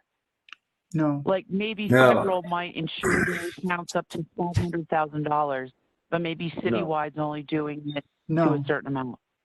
No, there's hope. no limit higher than 250,000. Yeah, just ask Chase. No. Just ask Chase Bank in 2007. Okay, let's get back on track with a motion that we could vote on. I make a motion that pending discussion with town staff and town auditor, the DDA form their own EIN separate from the town, and then move any actual liquidity and unencumbered, that is unencumbered. No, it's and already encumbered. Doesn't make any difference. to a separate account. My point here, Ron Mitchell, that, hope, did you get the motion? I'm kind of not really. Create its own EIN. And move separate any from the actual town. liquidity. Any unencumbered liquidity that is not currently insured into a separate account. I think that is the goal. Okay. We have to remember as the DDA here that with TIF funds, we don't actually have $2 million liquidity that's projected based upon taxes, which are projected based upon budget. We have our budget, which actually exists in the account. And that's why I say pending the discussion with town staff and the auditor. This is a good move to create the EIN. And the move of unencumbered funds, I think, should be directed by the expert advice of the town's auditor, because this board is using currently that auditor. And if we want to switch auditors, just like we now have a separate accountant, I believe that is a discussion item for a future meeting. Well, I said as our accountant too, and auditor. I think I did the audit. Yeah, Ron, in that motion about the bookkeeping, he requested a bookkeeping firm and general auditing firm. Well, that was the accountant to do. Well, I'd like to make this comment. Our funds are encumbered already. We have 800 or a little bit less than 800,000 in the bank, and I'm sure that around, somebody hope correct me, but more than 600,000 is encumbered with projects that we've committed to, such as the one. Yeah, there's only about 200,000 that's unencumbered. Isn't promised to anything. I mean, we want to ensure the fact that we can pay those projects, and that's why we want to put encumbered funds into accounts, because if the account we have right now, and for some reason, if there was a bank failure, we would get 250,000, and all of the projects that we've committed to would not get the money. That would be lost. So the encumberment won't work. I'm sorry, I can't see that. We've got to put everything in cash that we have in accounts, each account having an amount in it of less than $250,000. Ron, let's you and me connect with our auditor and then take it from there, and then you can report back to everyone. Well, the problem with that, Karen, is that it would go another month before we could move the funds into insured accounts. Yeah, we can deal with this tonight. Well, I thought your motion said that you would move it, depending on the outcome of the conversation with our auditor. I thought you were making a motion to do that.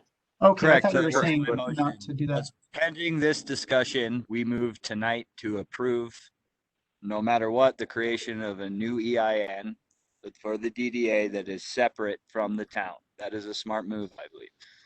Pending the discussion with the town auditor and town staff, we as the DDA agree and approve that we should have all of our funds insured. Yes, that's. Yeah. That works. Yes. Yep. I second. Thank you. I got that. Would you read the motion again before we vote? I am. Chairperson Steve Caro. Ron Mitchell asked if you could just state the motion once more before we vote. Yeah, it's the motion pending discussion with the town administrator and town auditor that the DDA form their own EIN and approve that all of DDA funds are insured. No, that's not right, because the EIN doesn't, that's not pending a discussion with the town auditor. The EIN is Oh, okay. a separate thing. Okay, so if your motion. Yeah, the auditor already said it was fine to get your own EIN. That's not a problem.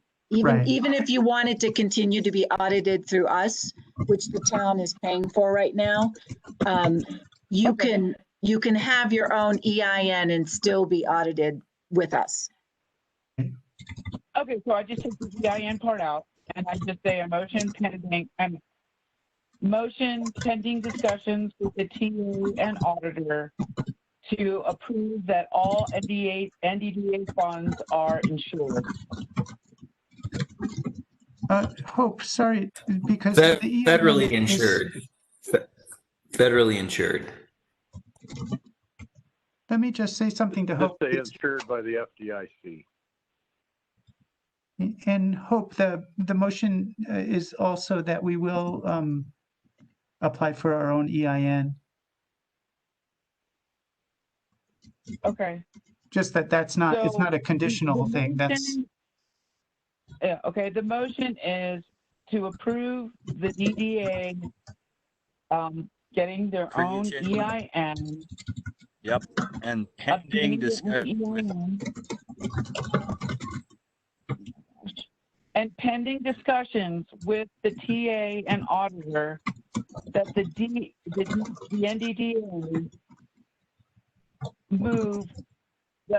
approve that all their funds are federally insured. Just say FDIC insured.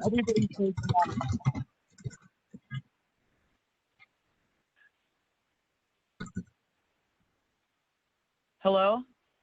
yes? Yes. Hello. What's being said? Okay. Did somebody I was correct just me? trying to say instead of federally insured, using FDIC insured. It's semantics, but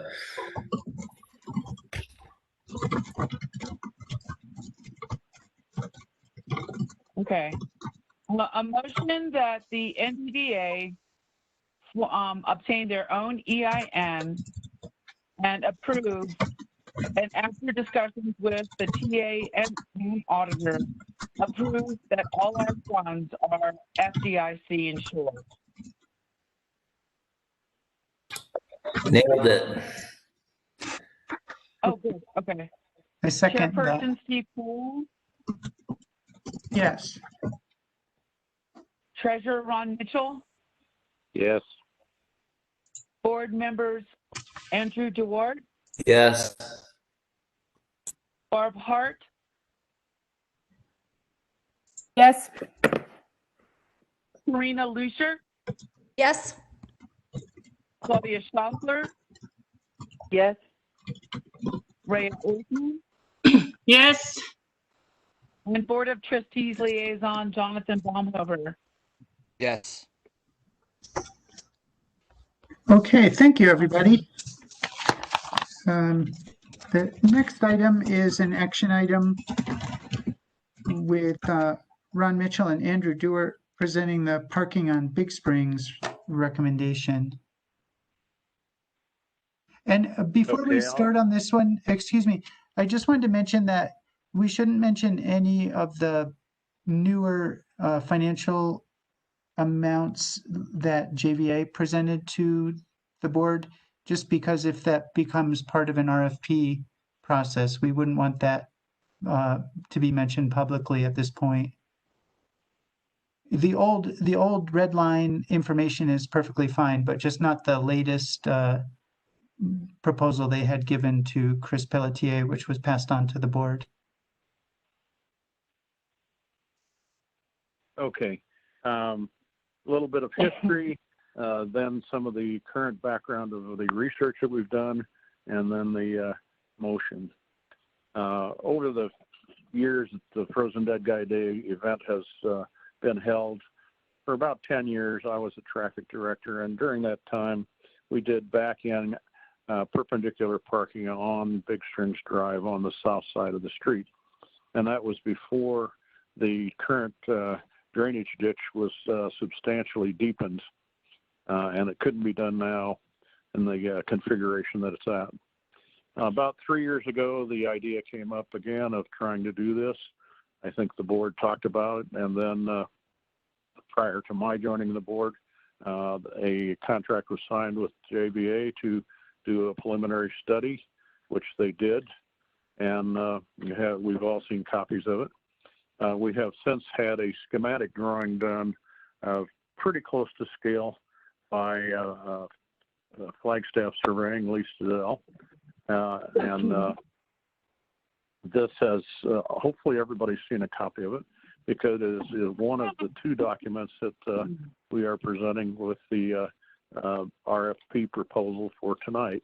The second document was simply in-depth research by Andrew and myself through many sources to try and figure out what it would cost to do a simple project, and that project has turned out to be just improvements on the south side of Big Springs Drive. The other 2 projects that were presented by the JVA were to do things on Lakeview and Conger.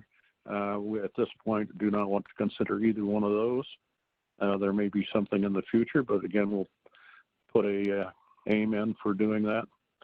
The project is simple, that we create new parking spaces that are perpendicular, and underneath them will be a drainage culvert made out of concrete, and then a 6-foot sidewalk beside it. So we have 3 elements, and we're hoping that this, and this is a confidential figure, that we can get this done under $225,000. And the reason it's confidential is that we want people to bid on it. We don't want them to know what we think it will cost, because they may come in under it, and that's what we want.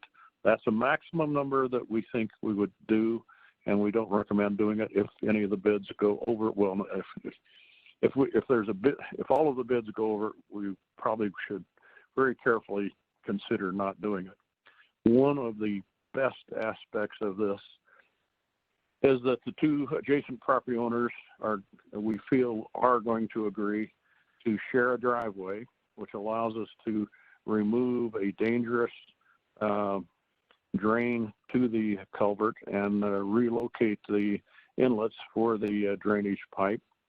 And it also has the added benefit of allowing extra parking spaces both on private property and on the street.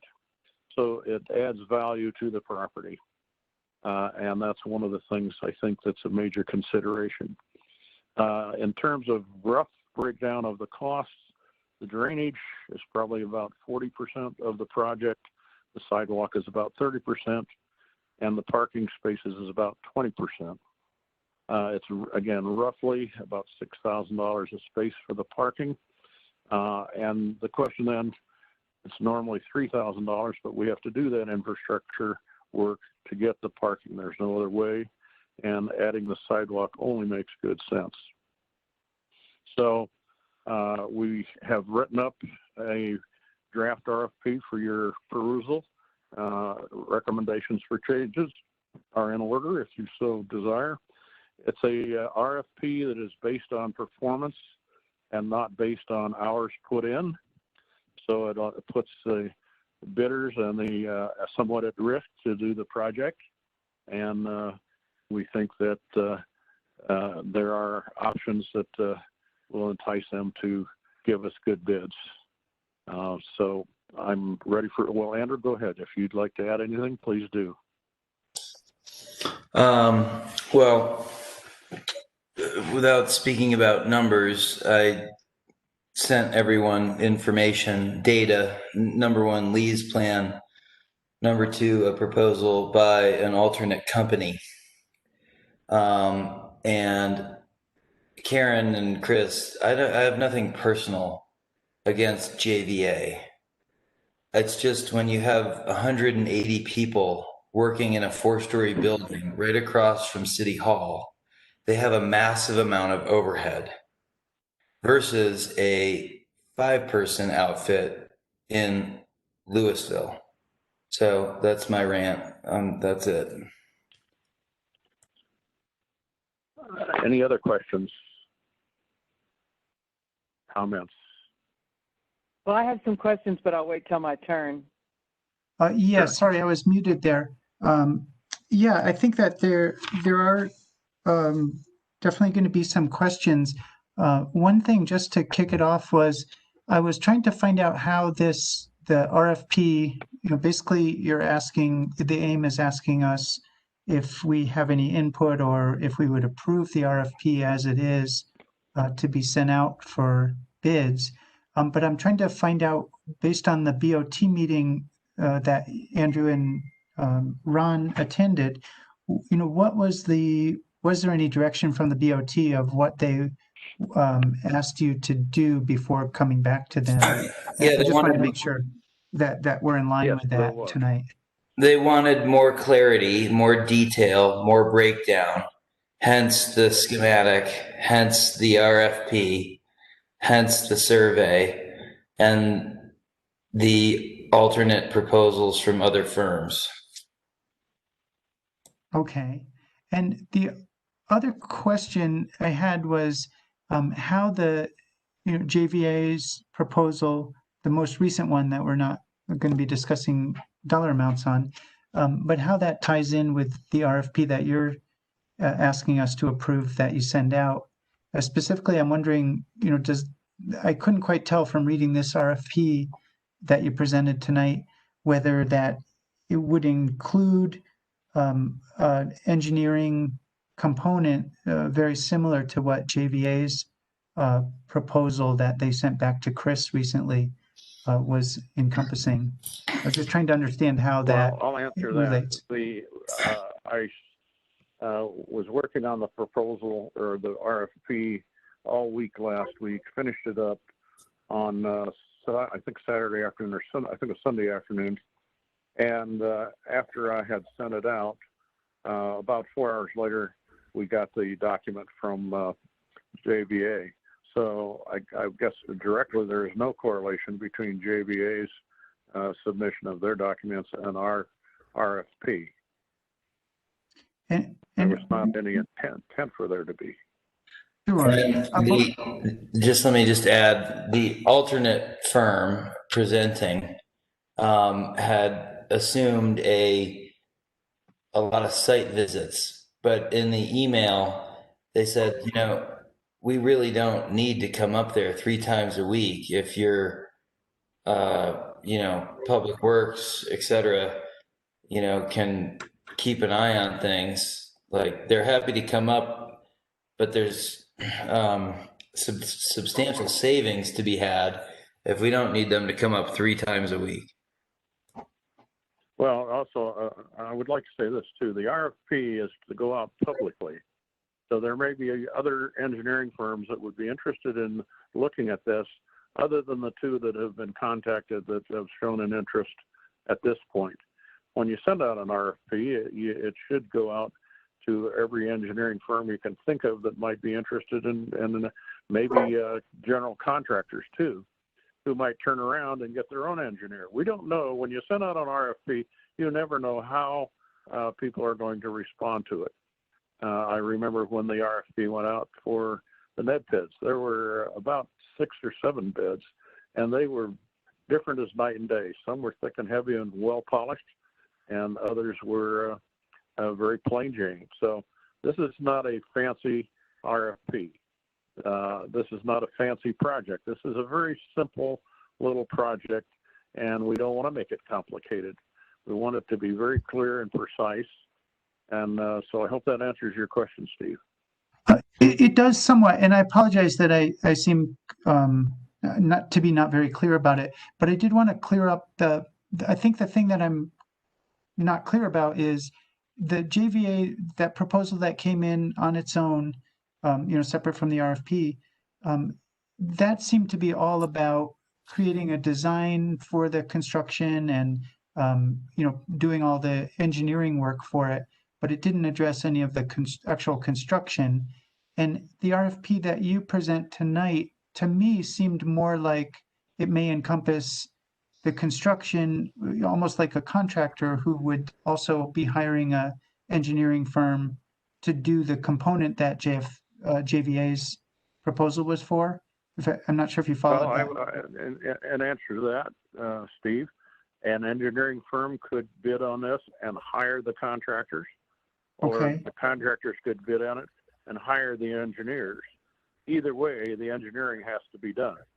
We Sure. won't accept a bid that doesn't have and follow a topographical survey.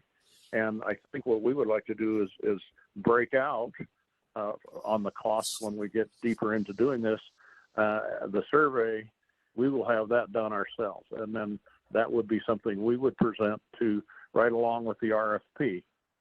We need the funds to pay for the survey, and we need approval to do this, but that way all of the bidders know exactly what they're looking at, and we provided them with the schematic. So that's not, the schematic's not a survey, but it's close enough for someone to give a proposal on RFP. And the bill of particulars that we said, here's what we think you'll need to consider to do this job, all the different things that we listed, has quite a few things added to it from the first proposal that JVA gave us, along with the Google Maps thing that they had superimposed their ideas on. Sorry. So I don't care which way people bid on it.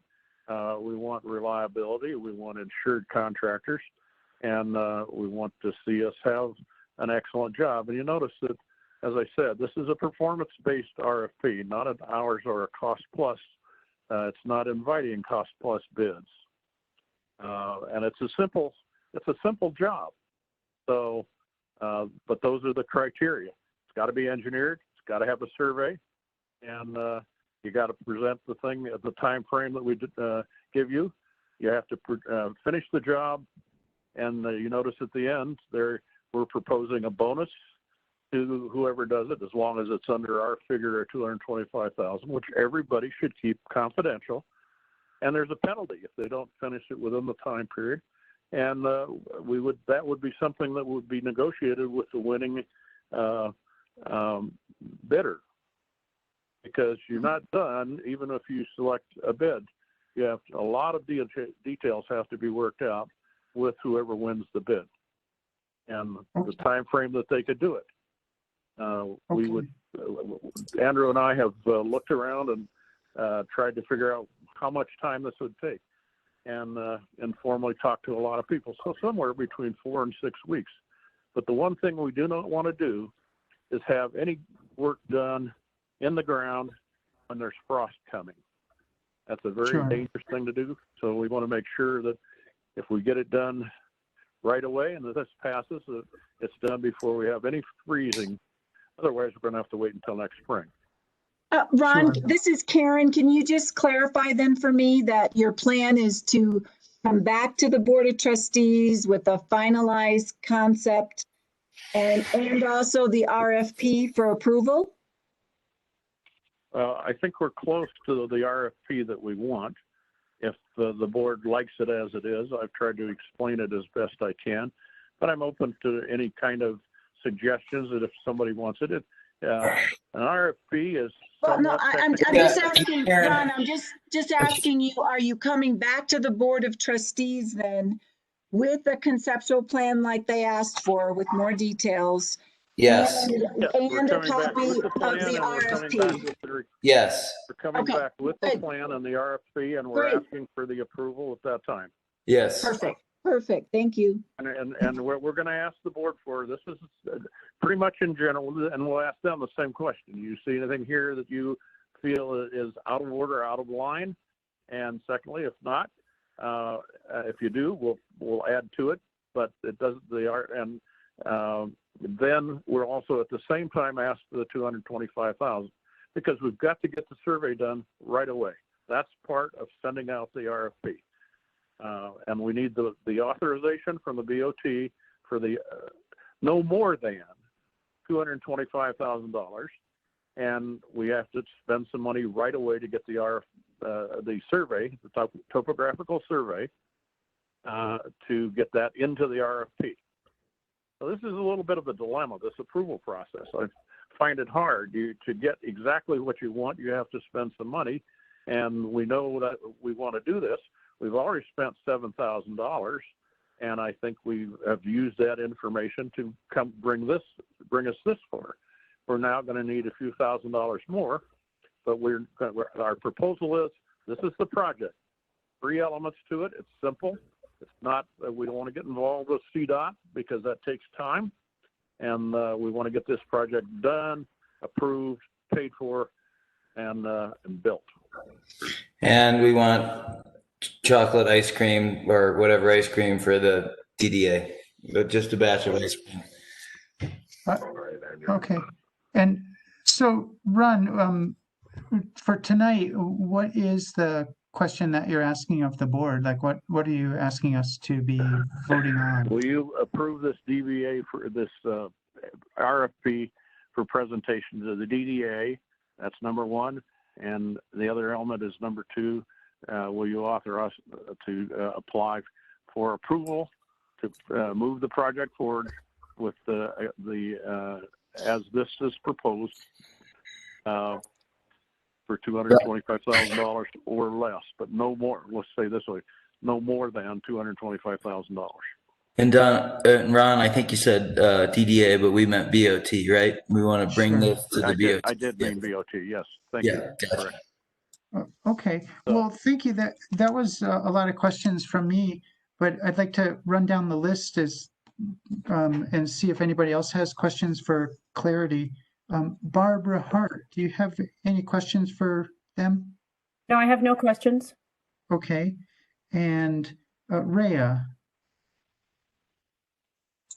My question is, Andrew, in your email, you included a cost estimate for engineering services for the Sanitas Group. Is that part of what you're asking us to approve? No. No. That is just an idea of the types of. That's just data. That's showing you the delta between one firm and another firm. And what? But as Ron said, once this goes public as an RFP, anybody can bid on it. But so this proposal that you included from the Sanitas Group for engineering services, what am I comparing it to? I'm just confused. You're comparing it to JVAs, and I'm showing you a delta of engineering costs between a big firm and a little firm. So where is JVAs? That you didn't send JVAs proposal for engineering. That's they're like, we have that. Can someone bring that up? You don't have to bring it up. What was it? I was curious. No, I don't want to bring that up. We don't want to bring up the amounts. Yeah, you really shouldn't be talking about either one of those if you're going to have either one of those be submitting. This is really, a lot of things are happening that should not be happening in this meeting. Okay, I will withdraw my question then. Thank you. No, it's a fair question, Rhea. It's just that you should not have been sent any of those things. Okay. And yeah, in any case, that seems irrelevant to tonight's topic, really. Yeah, we want to move forward with the project, and thank you so much for working on it. I'm glad to see some details finally ironed out so we can move forward. So thanks. Thank you. Karina, do you have any questions or input? I think I'm a little confused because I think I don't have all of the information in front of me. Like, I don't see. I mean, I see an image of Big Springs lease to Dell, but that might not be what. I think I just may need to step aside here because I just don't think I have all the information. Well, that let me just say that's like the concept, and then right. So, but sorry, Andrew. So then, but there's parking. I see. Hang on. Let me just get to it. I see parking, actually on the north side of the street as well. So hang on. I'm just trying to get back to all of these documents that are open, but go ahead while I look for this. Well, so basically, like we've got the RFP, lease to Dell's image as a concept. Once we present to the BOT and get approval for the 225, then things go out to bidders who can. Right. No, I Okay. understand. Yeah, no, I Okay. understand what an RFP is and the process. I just don't know that I have, like, I'm looking at this document. I'm sorry, just bear with me here because I've got 100 documents open and I'm trying to find our agenda. So if I go and I click on the parking RFP in our agenda on Google Docs, you know, is this what I'm to assume? Is this it's pretty rudimentary? It says request for proposals for improvements for pedestrian and vehicle safety, sidewalks for multimodal use, storm drainage and increased parking spaces on the south side of Big Springs Drive for approximately 460 feet, running east from highways 119 and 72. Is that correct? That's the RFP. It is the RFP, yes. Okay. That's the request for proposal. I understand. Okay. It just seems a little vague, and so I feel like maybe I just need to step aside for a second and let everyone else ask their questions so I can comment or not comment. Okay, Karina, I'll come back to you Okay. in just a minute. We only have 2 other people to speak. Okay, great. Claudia, do you have any questions or input? I do. So Ron, when you're going to the BOT, you're asking for all of the projected money, and that would include money for a survey so that you can go ahead and get that done. Am I correct? Yes, that's correct. Okay. And did you guys meet with Public Works? I know that was part of the resolution last time. The motion that we passed was contingent on town input is what I have in the minutes. Oh, yeah. Has And that we happened? actually, yes. In the schematic provided by Lisa Still, the Chris Peltier's suggestions were all incorporated into the schematic. And let me just jump in real quick and kind of answer Karina. If you're just looking at the first page of the RFP, it's many, many pages. Okay, let's get back to Claudia now. All right, sorry. Thank you. No, so my it's third thing is, go ahead, Claudia. okay, thanks. I have a huge concern with the fact that we seem to, or the committee seems to already be kind of lobbying for one firm over another, and I guess that was brought up at the BOT meeting, which I'm assuming after listening to it that caused some confusion. I really, really feel strongly that I don't want any information on any of these firms that you guys are seeking out. And I think it's inappropriate for us to discuss who we might choose or who we should choose until we have something that we can all sit down and objectively look at. I agree. And I just want to make sure I say that it's making me very, very uncomfortable what's happening. And I don't want to discuss any particular firm, or I don't want to hear any more at our public meetings about one firm over another, because I think that's going to come back to bite us, or it could. And I find it pretty disturbing. I think we should move forward and take everybody in on their merits and make a decision based on what we see that they project, and not discuss one firm over another. I absolutely agree with you. And Claudia, I put in the RFP that the firms, we will blank out the firms' names and addresses and present all of the bids in a blind fashion to the board. So that they will be considered only on their merits, not who, and the entire board will make the decision, not the committee.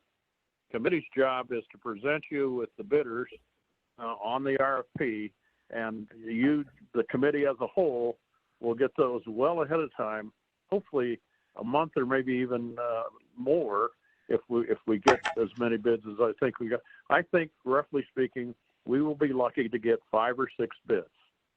And if we do, I think that's great.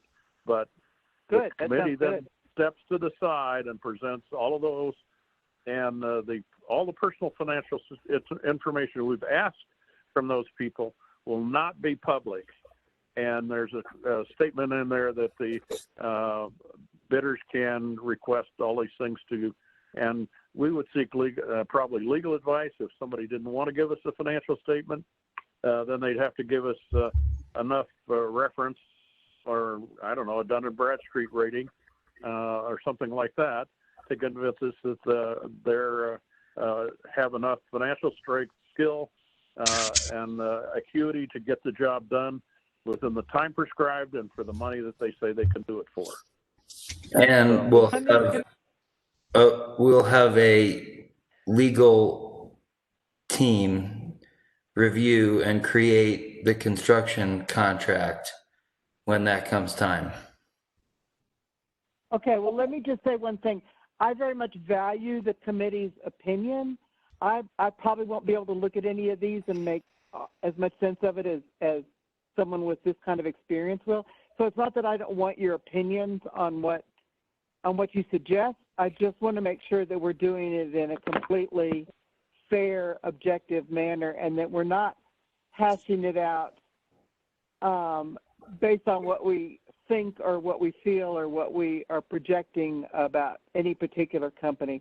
I very much value your opinion because you have experience I don't have. I just like to be handled very cleanly. I'm hearing you loud and clear, and everything will be above board and objective and based on merit. Okay. So I think the only other thing, just for my clarification, is the RFP, Ron, you were saying that an engineer might hire their own firm. So what are we looking for with this? We're looking for engineering. I'm a little confused on. So if we get an engineer and they do all the design, then we do the construction part, or put out another RFP for that, or how does that work? In other words, well, you never know what somebody's going to propose in their RFP. We have a potential, and again, it's hard to have these discussions without everybody realizing that this is a confidential statement. Okay, so what I say right now, I do not want people to. You're on audio. You're Ron, being yeah, paid. this is being recorded, so I think you. Okay, that's fine. Well, that's right. We're in a Here's what I want public to say. meeting. I know it's a public meeting, and I apologize, but here's what I wanted to say. Mr. Tebow might send someone to bid on it, and we wouldn't know it was Mr. Tebow, or he might openly bid on it. I don't care if it's the best bid or whoever bids, and I am absolutely going to take this RFP and give it to every engineering firm I know of in the Boulder area and the Denver area, or mail it to them. So that's going to be part of the cost that we're going to need a few, like $200 or so, to get this out into the public domain where people can bid on it. And if Mr. Tebow wants to bid on it, I think that's fine. I have no problem with it. We have presented the project as a very simple thing to do. Put a drainage system in that works. Put a sidewalk in that works. And put parking in that works. And if the engineers say it won't work, or people don't bid on it, and if we don't get at least 2 bids, I don't want to do the project. But I think that we have the cooperation of 2 property owners that are going to help create a much safer environment on that street, and that's an important thing to consider. So there's another I totally firm. support you on that. So, I'm just trying to figure out: are we asking for engineering? No, Claudia, can I jump in? Can I jump in real quick? What we're asking for after, we go to the BOT and put out the RFP, there's 6 ways to Sunday for this project to get done.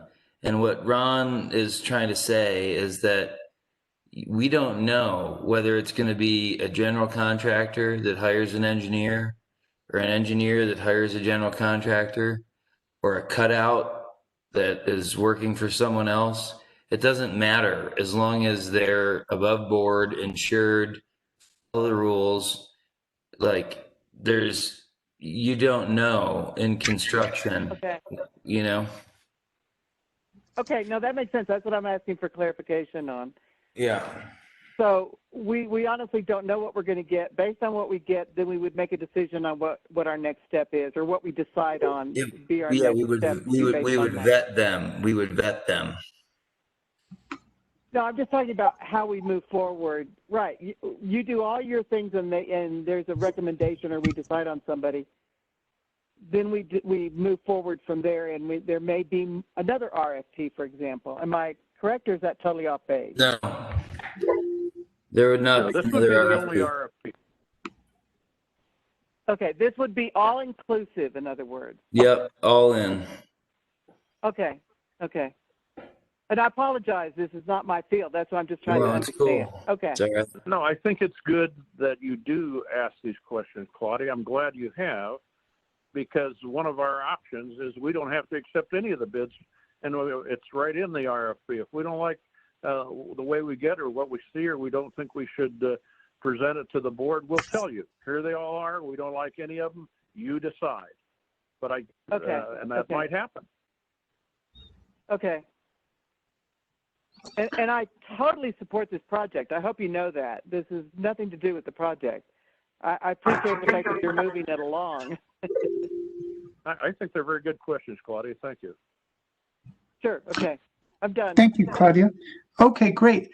Could we hear from Jonathan Baumhover, and then we'll go back to Karina last. Yeah. So first, I'd just like to echo what Karen said about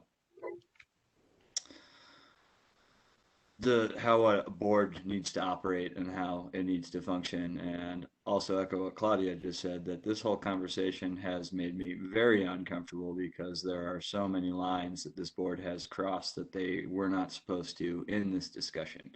So directly to Ron, less is more.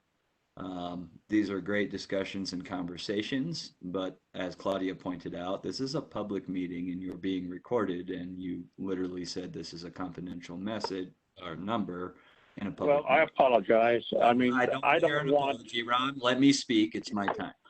So I don't need to hear apologies. It needs to be corrected and it needs to be cleaned up. To do it and your guys' work, great RFP. I have no problem with it. It's actually very, very concrete. It's very thorough. I think the one thing that needs to change is tonight what you're asking the DDA is, do you approve this concept to be taken and sold to the BOT so that we can complete this parking project? The only thing I believe needs to change in the whole RFP is the any and all response may be rejected at any time and sole and absolute discretion of the DDA.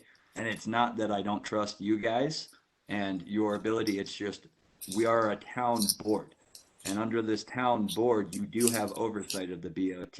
And if that wants to change, it's a discussion on a BOT level because the BOT has to be accountable to the public. So just clean it up. I totally am in support of this project. I'm totally appreciate both your guys' work. It's just you need to follow the rules when it comes to being a town board. And there are a lot of things that were said tonight and a lot of information kicked around that could really bite this project in the butt. Secondly is JVA is our paid town engineer, and there is a value if you're only going to save, who knows, I'll throw a ballpark number in any of these RFPs we get back, $45,000 in the total project. Can you really value that cost savings overall for the project to the relationships and working basically continuity town has already established with JVA and JVA's contractors? So I'm interested in an RFP. I'm interested in seeing the competitive value of an RFP. I just really, really need on a BOT level, these discussions to be cleaned up and them to follow rules.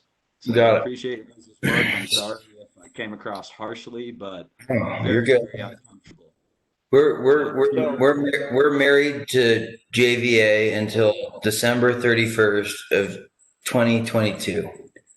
At that point, reality and I love the work going into this, and I really appreciate the RFP. I'd even be okay to that potentially going out, but stuff needs to be cleaned up in how we discuss this. Appreciate it. Thank you. Jonathan, then I would like to meet with you and go over it line by line, word by word, before it goes to the BOT, because we are asking for approval of the concept and the fund limit. Okay. I'd be happy to meet with you or Andrew. We just all three can't meet because then it needs to be publicly posted. So Ron, send me. That's right. Just you and I. I'm just saying you and I. Okay, offline. Appreciated. Jonathan, I didn't get an answer. Hello. Yes, I can meet with you offline, and just send me an email, give me a call, and I can try to arrange a date with you, Ron. Would you text me a number that I can reach you at? I believe you have my number. Yeah, we can figure that out afterward. Okay. Jonathan, is there anything else you wanted to add, or can we move on to Karina? You can move back to Karina. I do. Before you go to Karina. Nothing more, Steve. Okay. Thank you, Jonathan, for that input. Karina, you're the last one to have any questions or comments on this. Yeah. Sorry, thanks for your patience. So yeah, I was able, I think my internet was it's just a little spotty, so I wasn't able to see that whole document, the RFP. So yeah, that's a lot of work that went into that. So thank you guys for doing that. I mean, I support the project, and I echo, what Jonathan just said, and look forward to moving forward in a clean and snappy fashion. Okay. Thank you, Karina. Now, is there any public comment or input here?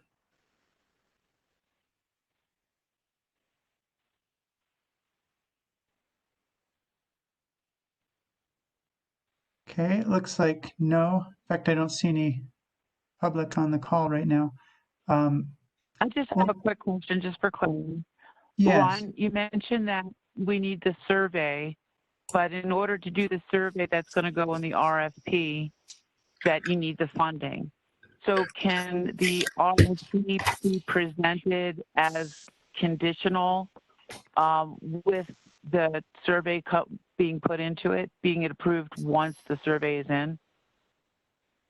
Well, I don't know how he got to 7,000 or what for the first, because I'm new on the board. This is my first go around with this, and I obviously made a few mistakes here, so I want to correct them. I don't know how the 7,000 was obtained for the first appraisal of the potential projects. So we need another $3,000 for the survey right away. So I mean, if we get approval for that and we add it to the RFP, I mean, I just don't know the process. I'm a little frustrated with that. So I'll pay for the survey. Well, I'll tell you, we created a resolution requesting $7,000 so that JVA could create this information for us. So we went and we got the money first before we did that, before we did the survey with them. Well, so then could we just request? I mean, this is getting to such small amounts of money and so much time for us and the BOT to do this. Can I make a motion to pay for the survey personally and then like get reimbursed later when they figure it out? No, you don't really want to spend any money until you have the board approval. So really what you could do when you do your presentation to them with your RFP and with your conceptual plan, you could have a resolution, as Hope is saying, just asking them to approve the $3,000 or whatever it is you think you need to do the survey. You could just do it all in one night. We're going to need a little money to mail it out to various firms. So whatever those funds are, we'll create the budget sheet for, and then we'll present that. Yeah, and what you need to do tonight is get the DDA's approval. So, you know, if somebody makes a motion for, I don't know what it is you guys want, I'm just throwing out there $5,000.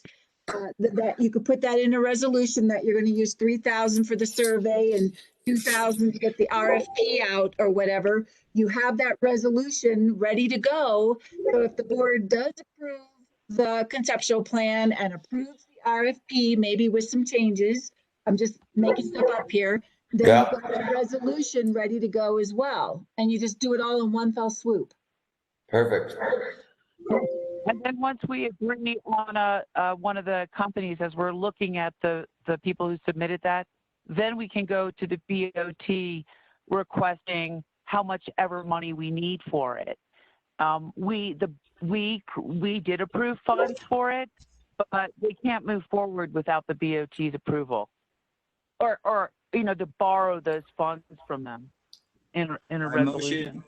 A motion we approved. Take this project back to the BOT and sell this new concept and the idea of putting out an RFP to show transparency in the competitive nature between engineering firms. Could I add something? This is Chris. This is Chris. Yeah. Can I add something? Yes. Sure. I would appreciate it. Is it okay if I say something? Yes. Yes. The town's procurement policy requires 3 bids for anything $2,500 and over. So you would need to get 3 bids for a surveyor. And I would suggest putting the survey in within the RFP and under the responsibility of the engineer. Then they could use their surveyor to get the job done. They would provide a quote within their proposal for the engineering, and you can compare it however you'd like. And they would do the survey, because you still have to abide by the town's procurement policy of 3 bids for over $2,500. Regardless of whether you can get a survey for 5,000, 7,000, 3,000, you still need to get 3 bids. So that's all I need to say. Good. Copy. Well, I can, that's fine. Let's just put out bids for the survey right now so we have a complete RFP. So everybody is working from the same survey. And we can put out bids to however many survey firms that we can find in the immediate area. There must be at least 4 or 5. Why don't you do what Chris just suggested, and that's put the survey in the RFP. So whoever you're putting this project out to get a bid on, survey is part of what they need to do. They need to engineer it, design it, construct it, and survey it. I frankly would like the survey firm. I want the survey firm to be out there and be independent from either the engineer or the contractor. I really feel that's. I agree. I just don't want the contractor to hire the surveyor.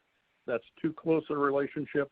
And I don't want the engineer to hire the surveyor. I think it's too close. So Ron, what you guys can do is still go ahead and do the resolution like I'm saying.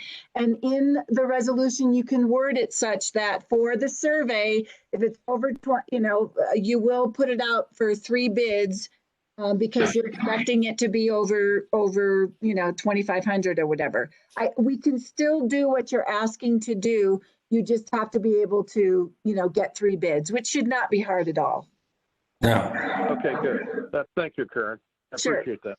I very much, I'm sorry we interrupted Serena, so if she has more to say, please, let's give her time. Oh, no, I like what I'm hearing. It's great. I don't have really any questions. I like also having the surveyor be separate. I think that's a smart idea. So I will tell you why. I will tell you exactly why I'm this way. Within the last year, I had a building constructed, not the last 2 years, and the contractor surveyed in the building with his own construction transit. He missed the mark by 1 inch, and the city of Boulder went ballistic, and the remedy cost over $180,000, which involved a huge, and I won't go into detail, but a huge amount of reconstruction. I don't want any mistakes. If a contractor knocks over a stake, he can just hammer it back in if he wants to and say, there it is. No, I want the surveyor to go back out and locate it with his instruments. And again, I'm sorry to take up time explaining my reasoning, because there's a lot of this in the RFP, and my experience tells me how this should be done, and where I've been burned personally before when things aren't done the way I've outlined them. Okay, Ron, I think maybe I think maybe you guys misunderstood me. I'm saying I'm in favor of having a separate surveyor. So. Yeah, Ron just wanted to say that. Let's get on to a motion about what we're trying to accomplish here tonight with this item. I move that we present the BOT with this RFP and request a advance on a total of $225,000 of $10,000 for sending out proposals to surveyors for their bid to do the job, and also for the cost of sending the RFP out itself. I don't know if I made that clear or not. But I definitely want to go for the approval of $225,000 based on the results we get from this RFP and the survey added to the RFP. Land survey, topographical land survey.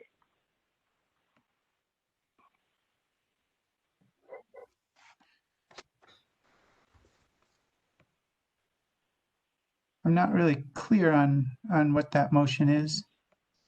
To approve, we present the BOT with the concept of an RFP and a separate request for $10,000 for an RFP for a survey prior to a contractor RFP. That's what you guys want. That's what you're shooting for. Yeah. Town staff has suggested that you include the survey in your overall RFP based upon town procurement policies, laws, ordinances that are already in place that we kind of have to abide by as much as they suck. So if that's the motion that the DDA wants, that's your motion. Is motion to approve moving this concept to the BOT for approval of RFP for entire project and a separate RFP for a survey. $10,000. Yeah. The RFP, the $10,000 is included in the $225,000. It's not over the $225,000. You said in advance of 10,000 on the total of 225,000. Correct. Yeah. I will make that motion. So a motion. Hope you with me? Yeah. Okay. Motion to approve. Presenting the BOT. Okay. With new concept. Request for an RFP and an advance of $10,000 for a survey prior to complete total project RFP. Yeah, a request for $10,000 to put out, open bidders for the survey. There you go. Thanks. Yeah. So we haven't asked the BOT for a loan yet. So can we just ask for? So it's asking for $10,000, but letting them know it's going to be $10,000 from a larger loan that we'll ask in the future. They're asking to move forward with the survey right now and the RFP for the survey right now because the RFP is a legal process. Contractors it's going to take time. So they want the survey now, but they also want approval to be able to put out the RFP for the other bids for the whole project. I believe the concept is give you guys the approval as quickly as possible to get the survey done, so we have the survey completed by the time we get the RFP from, by the time we get these bids in, so that we have the survey to look at and go, and we don't want the survey done by those firms because we're afraid of the relationships. Totally hear this. It's actually a smart move. Yeah. We just have to work with Public Works and ordinances and policies here, because the concepts going on are great, but we need to work in the existing structures and really work with here. These goddamn laws. I just want ice cream. I know. That's all right, Jonathan. You just counsel me, and I'm going to try and get it done. I make lots of mistakes, but I'm willing to correct. Motion to approve. We move this concept and request for RFP to the BOT. And a loan of $10,000 for a survey prior to the total project RFP. Survey and related expenses. I'm sorry, I didn't hear you, Ron. Survey and related expenses, which means the postage to send it out, the printing to get it The done. printing, yeah. Make the packets. So can I ask, Miranda, can I ask a clarifying question? So are you hoping to bring this before the board next week or the 1st of September? Yeah. No, next week. Okay, if it's next week, then I have all your documentation by 5 o'clock tomorrow. Cool. Jonathan, Yeah, I actually think that we should run this by the mayor first because we have such a full agenda. It has to be the mayor or 2 trustees adding this at this point because it's so late in the game. Can you figure that out later, Karen and Ron and Andrew, because that doesn't have to do with our motion right now. Yeah, it's probably going to be September is my guess. Yeah, that's irrelevant for us right now. Okay. So do we have a motion that we can second? Yeah, it's a motion to approve moving the motion to approve presenting the BOT with a new concept request for an RFP and a loan of $10,000 for a survey and related expenses prior to total project RFP. Still confusing me. Second that. Well, this is, and the total project RFP is with the survey. Or I'm sure we're not going to get to next week's meeting. Let's don't even try that. Let's just say we'll go to the next one. I mean, that's foolish because I need some time to work with Jonathan on this. Yeah, we got to sit down. All right. Was that the motion that we could second? Yes, I second. Okay. I always want the motion ready before we vote, please. Oh, yeah, read it again. Motion to approve this to move forward at next available BOT, basically, is what we're working with. Right? Hope, can you read that again? Yes. Motion to approve presenting the BOT with a new concept request for an RFP and a loan of $10,000 for a survey and related expenses prior to total project RFP with the survey. And the total project survey or total project herewith included. It started to not even make sense to me. Well, I think we're getting lost in the weeds. Is that when you finish the sentence with like total project RFP, but what happens is we're gonna get bidders and we're gonna award the project. So I think what you're looking for is a $10,000 advance on total project cost. Yeah. Okay.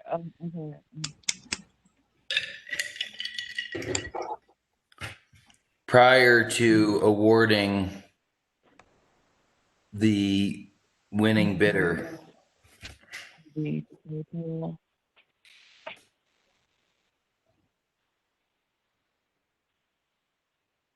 Okay, so motion to approve presenting the BOT with a new concept request for an RFP and a $10,000 advance on the total project cost for survey and related expenses prior to total project RFP with the survey.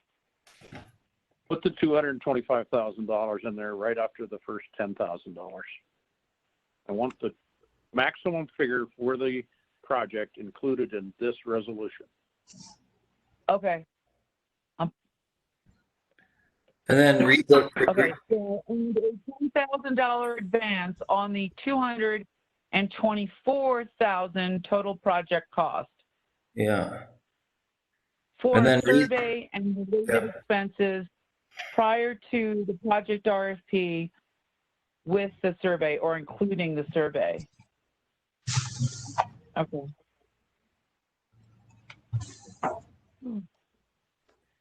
That almost makes sense. Yeah, Motion no, to approve.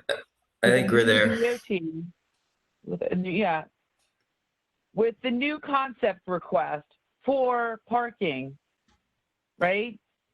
Yeah, and infrastructure and drainage, Well, we'll just say whatever. Yeah. Yeah. Here's the title on the RFP. Yeah. For the Big Springs parking project.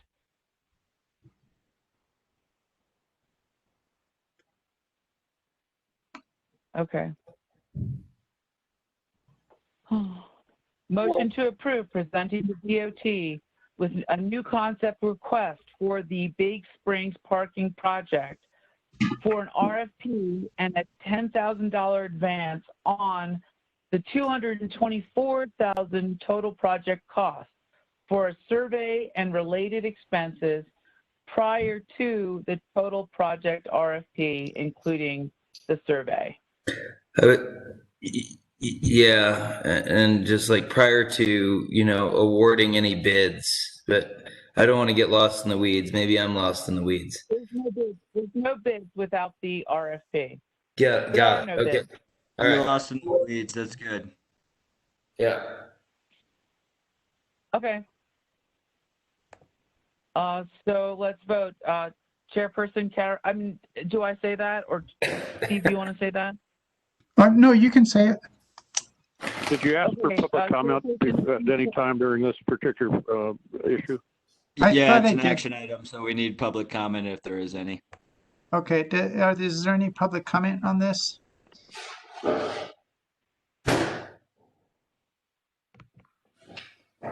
I think we're all. Cool. I'll take the vote. Chairperson Steve Carlisle? Sorry, Hope, I couldn't quite hear you. I thought we'd take the vote, so I called your name. Okay, yes. Treasurer Ron Mitchell? Abstain. Board Member Andrew DeWart? Yes. Barb Hart? Yes. Karina Lucier? Yes. Claudia Schaffler? Yes. Rhea Westmore? Yes. And Trustee Liaison Jonathan Baumhover? Yes. Unanimously approved. Good work, team. All right.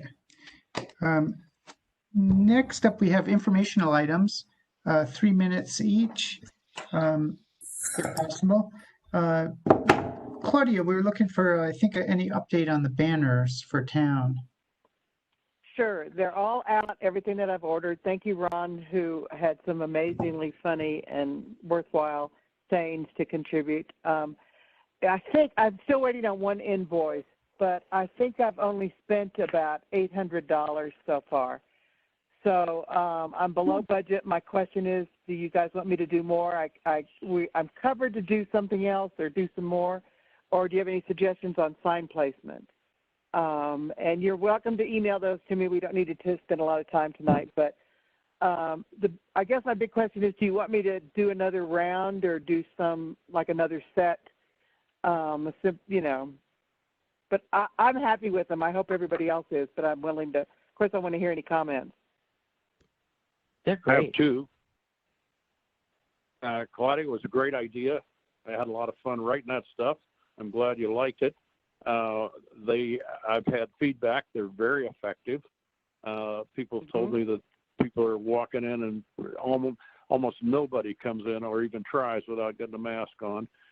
My other comment is place them a little bit further apart, because when they're flapping in the breeze, they really are hard to read. But when it's calm, everybody looks at them. Okay. Thanks, Ron, for all your help. It was fun. Yeah, that was a great project. And I was wondering, Claudia, if there are any placed as you come in from Estes Park on the peak to peak coming down past the community center or anywhere in There there. are some right there on the curve across from the fire station. I Okay. haven't been over there lately, but there should be some at Mike's house. Okay. They are. He's right there across from the... Are they still Okay, there? great. Yes, they're there. They're good. Yeah. I feel Okay. like I have it memorized. Yeah, they're nice. Well, do you want me to do another round or a banner or something? Another banner? Or are we good? What I'm you've done fine is if we're just good. fine. Just Keep them up and spaced. Okay. yeah, I think that should be good. Okay, I'm done. Okay, well, thanks, Claudia and Ron, for those. They are real fun. I enjoy them. Can I ask a question real quick? Yes. Just a thought that it would be really cool to have something like that hanging right on the front of the B&F, which is probably the most visited business in the entire town. If there's still money left over, that would be really cool. Fine with that. And if you put another banner up, is there any way to put the NDDA logo on there, maybe small in the bottom? I put NDDA on the banner. It does say our name on the bottom. Oh, good. I haven't seen the banner. I've seen the white Burma shades. I really like them. Yeah, the banner has courtesy of or something about NDDA. So.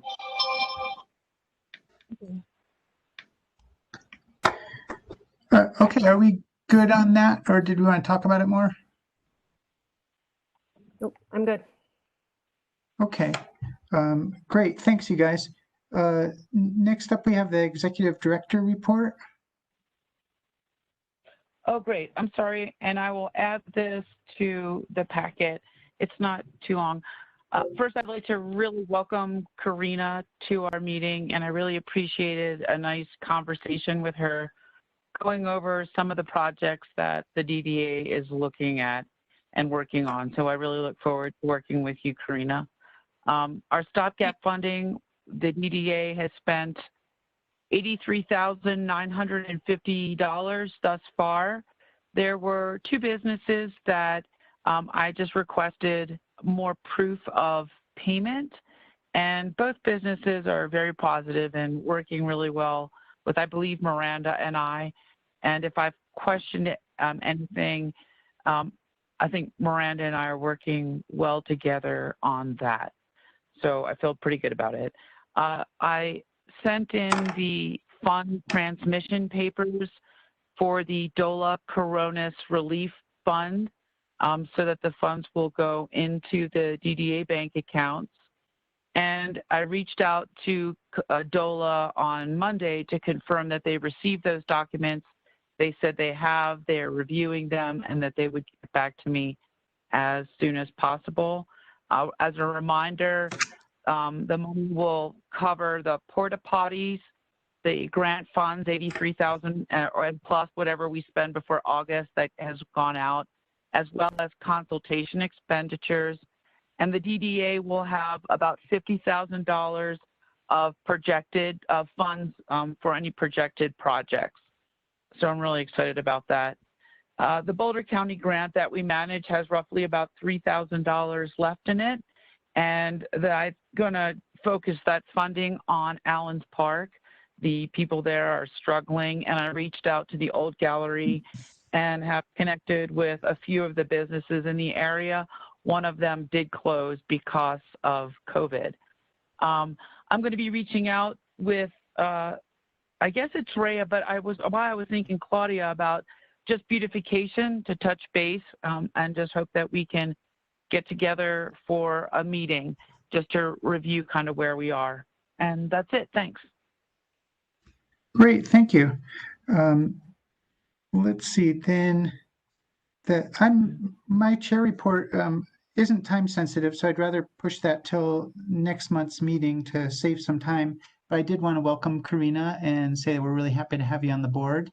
And just, I really wanted to have a big thanks to Hope for getting that grant that's going to cover, I think it's close to $150,000 for, as she just mentioned, for reimbursing us for the COVID stopgap funding and other things. So that was really nice to get that grant and work through it and get the money. Cool. I just got 15 seconds. So it came across the wire, and you probably all saw it, but Boulder County will replace restaurant equipment pre-2005. They'll pay 70% of the cost, and they'll upgrade lighting. So restaurant operators in Boulder County should take advantage of this because it's a windfall. Thank you. Barb Hart and Karen both sent me that information, and I'm going to look at it. I just haven't had the opportunity up until this time. But I did reach out to Barb, and I believe Karen was in the email saying I'd like to look at it with them. Great. For Ron Mitchell, do you have anything for a treasurer's report? I think everything's in the packet, and we're way late, so unless anybody has any questions, I'm not really familiar enough yet with the books and the finances to give you a comprehensive report, but I think Hope could just give you a quick thumbnail. We know what we have in the bank, and we know what our commitments are this far, and I think they're all in those reports. Okay. Thanks, Ron. Yeah, the one that shows what's left over in our TIF funds, what wasn't spent in a project. So hopefully if we get together for a meeting and discuss the budget, that's one of the things that we'll look at. Yeah, I think that's good. Karen, do you have a town staff report? I'm going to cover this real quick. It's Well, Miranda. Our staff yeah, reports- Maria's going to go ahead. Since we got it in the package, we're not going to really talk too much about it. Okay. Yeah, so it's in the packet. Mention a few things. Can you hear me? Yes. Okay, it's in the packet, but there's three things I just want to highlight. The first is the marijuana moratorium. In the packet, I did say I would give an update.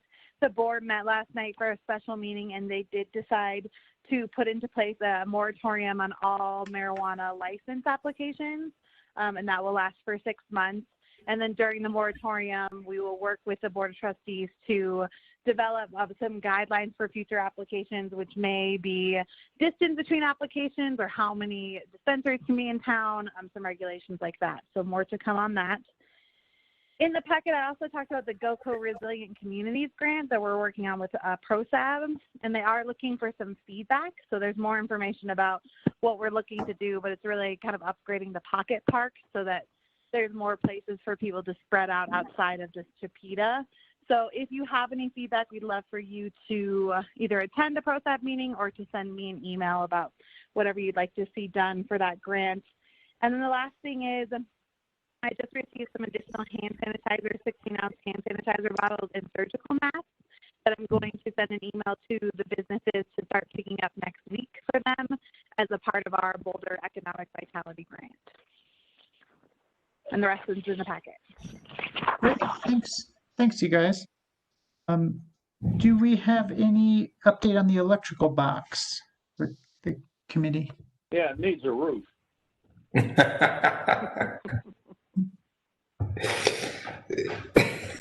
Who is on that committee, actually? It's not me. Working with Peltier. So roof, fascia, soffit are on the way. Materials have been acquired, just needs time of the 2 volunteers working on the project to actually find time in their busy summer schedule to go complete it. Have contacted with Peltier, we're still within completion for town needs. Johnny, I can probably shake loose somebody to help. appreciated. Great. I think that sounds good. I hope there's no other business tonight. Yeah. Adjourn, I need ice cream. Yeah. Second Yeah. that. Meeting adjourned. Meeting adjourned. Thank you. Thanks, everybody. Yeah. Thanks. Good night. Bye. Long one. Okay. Bye-bye.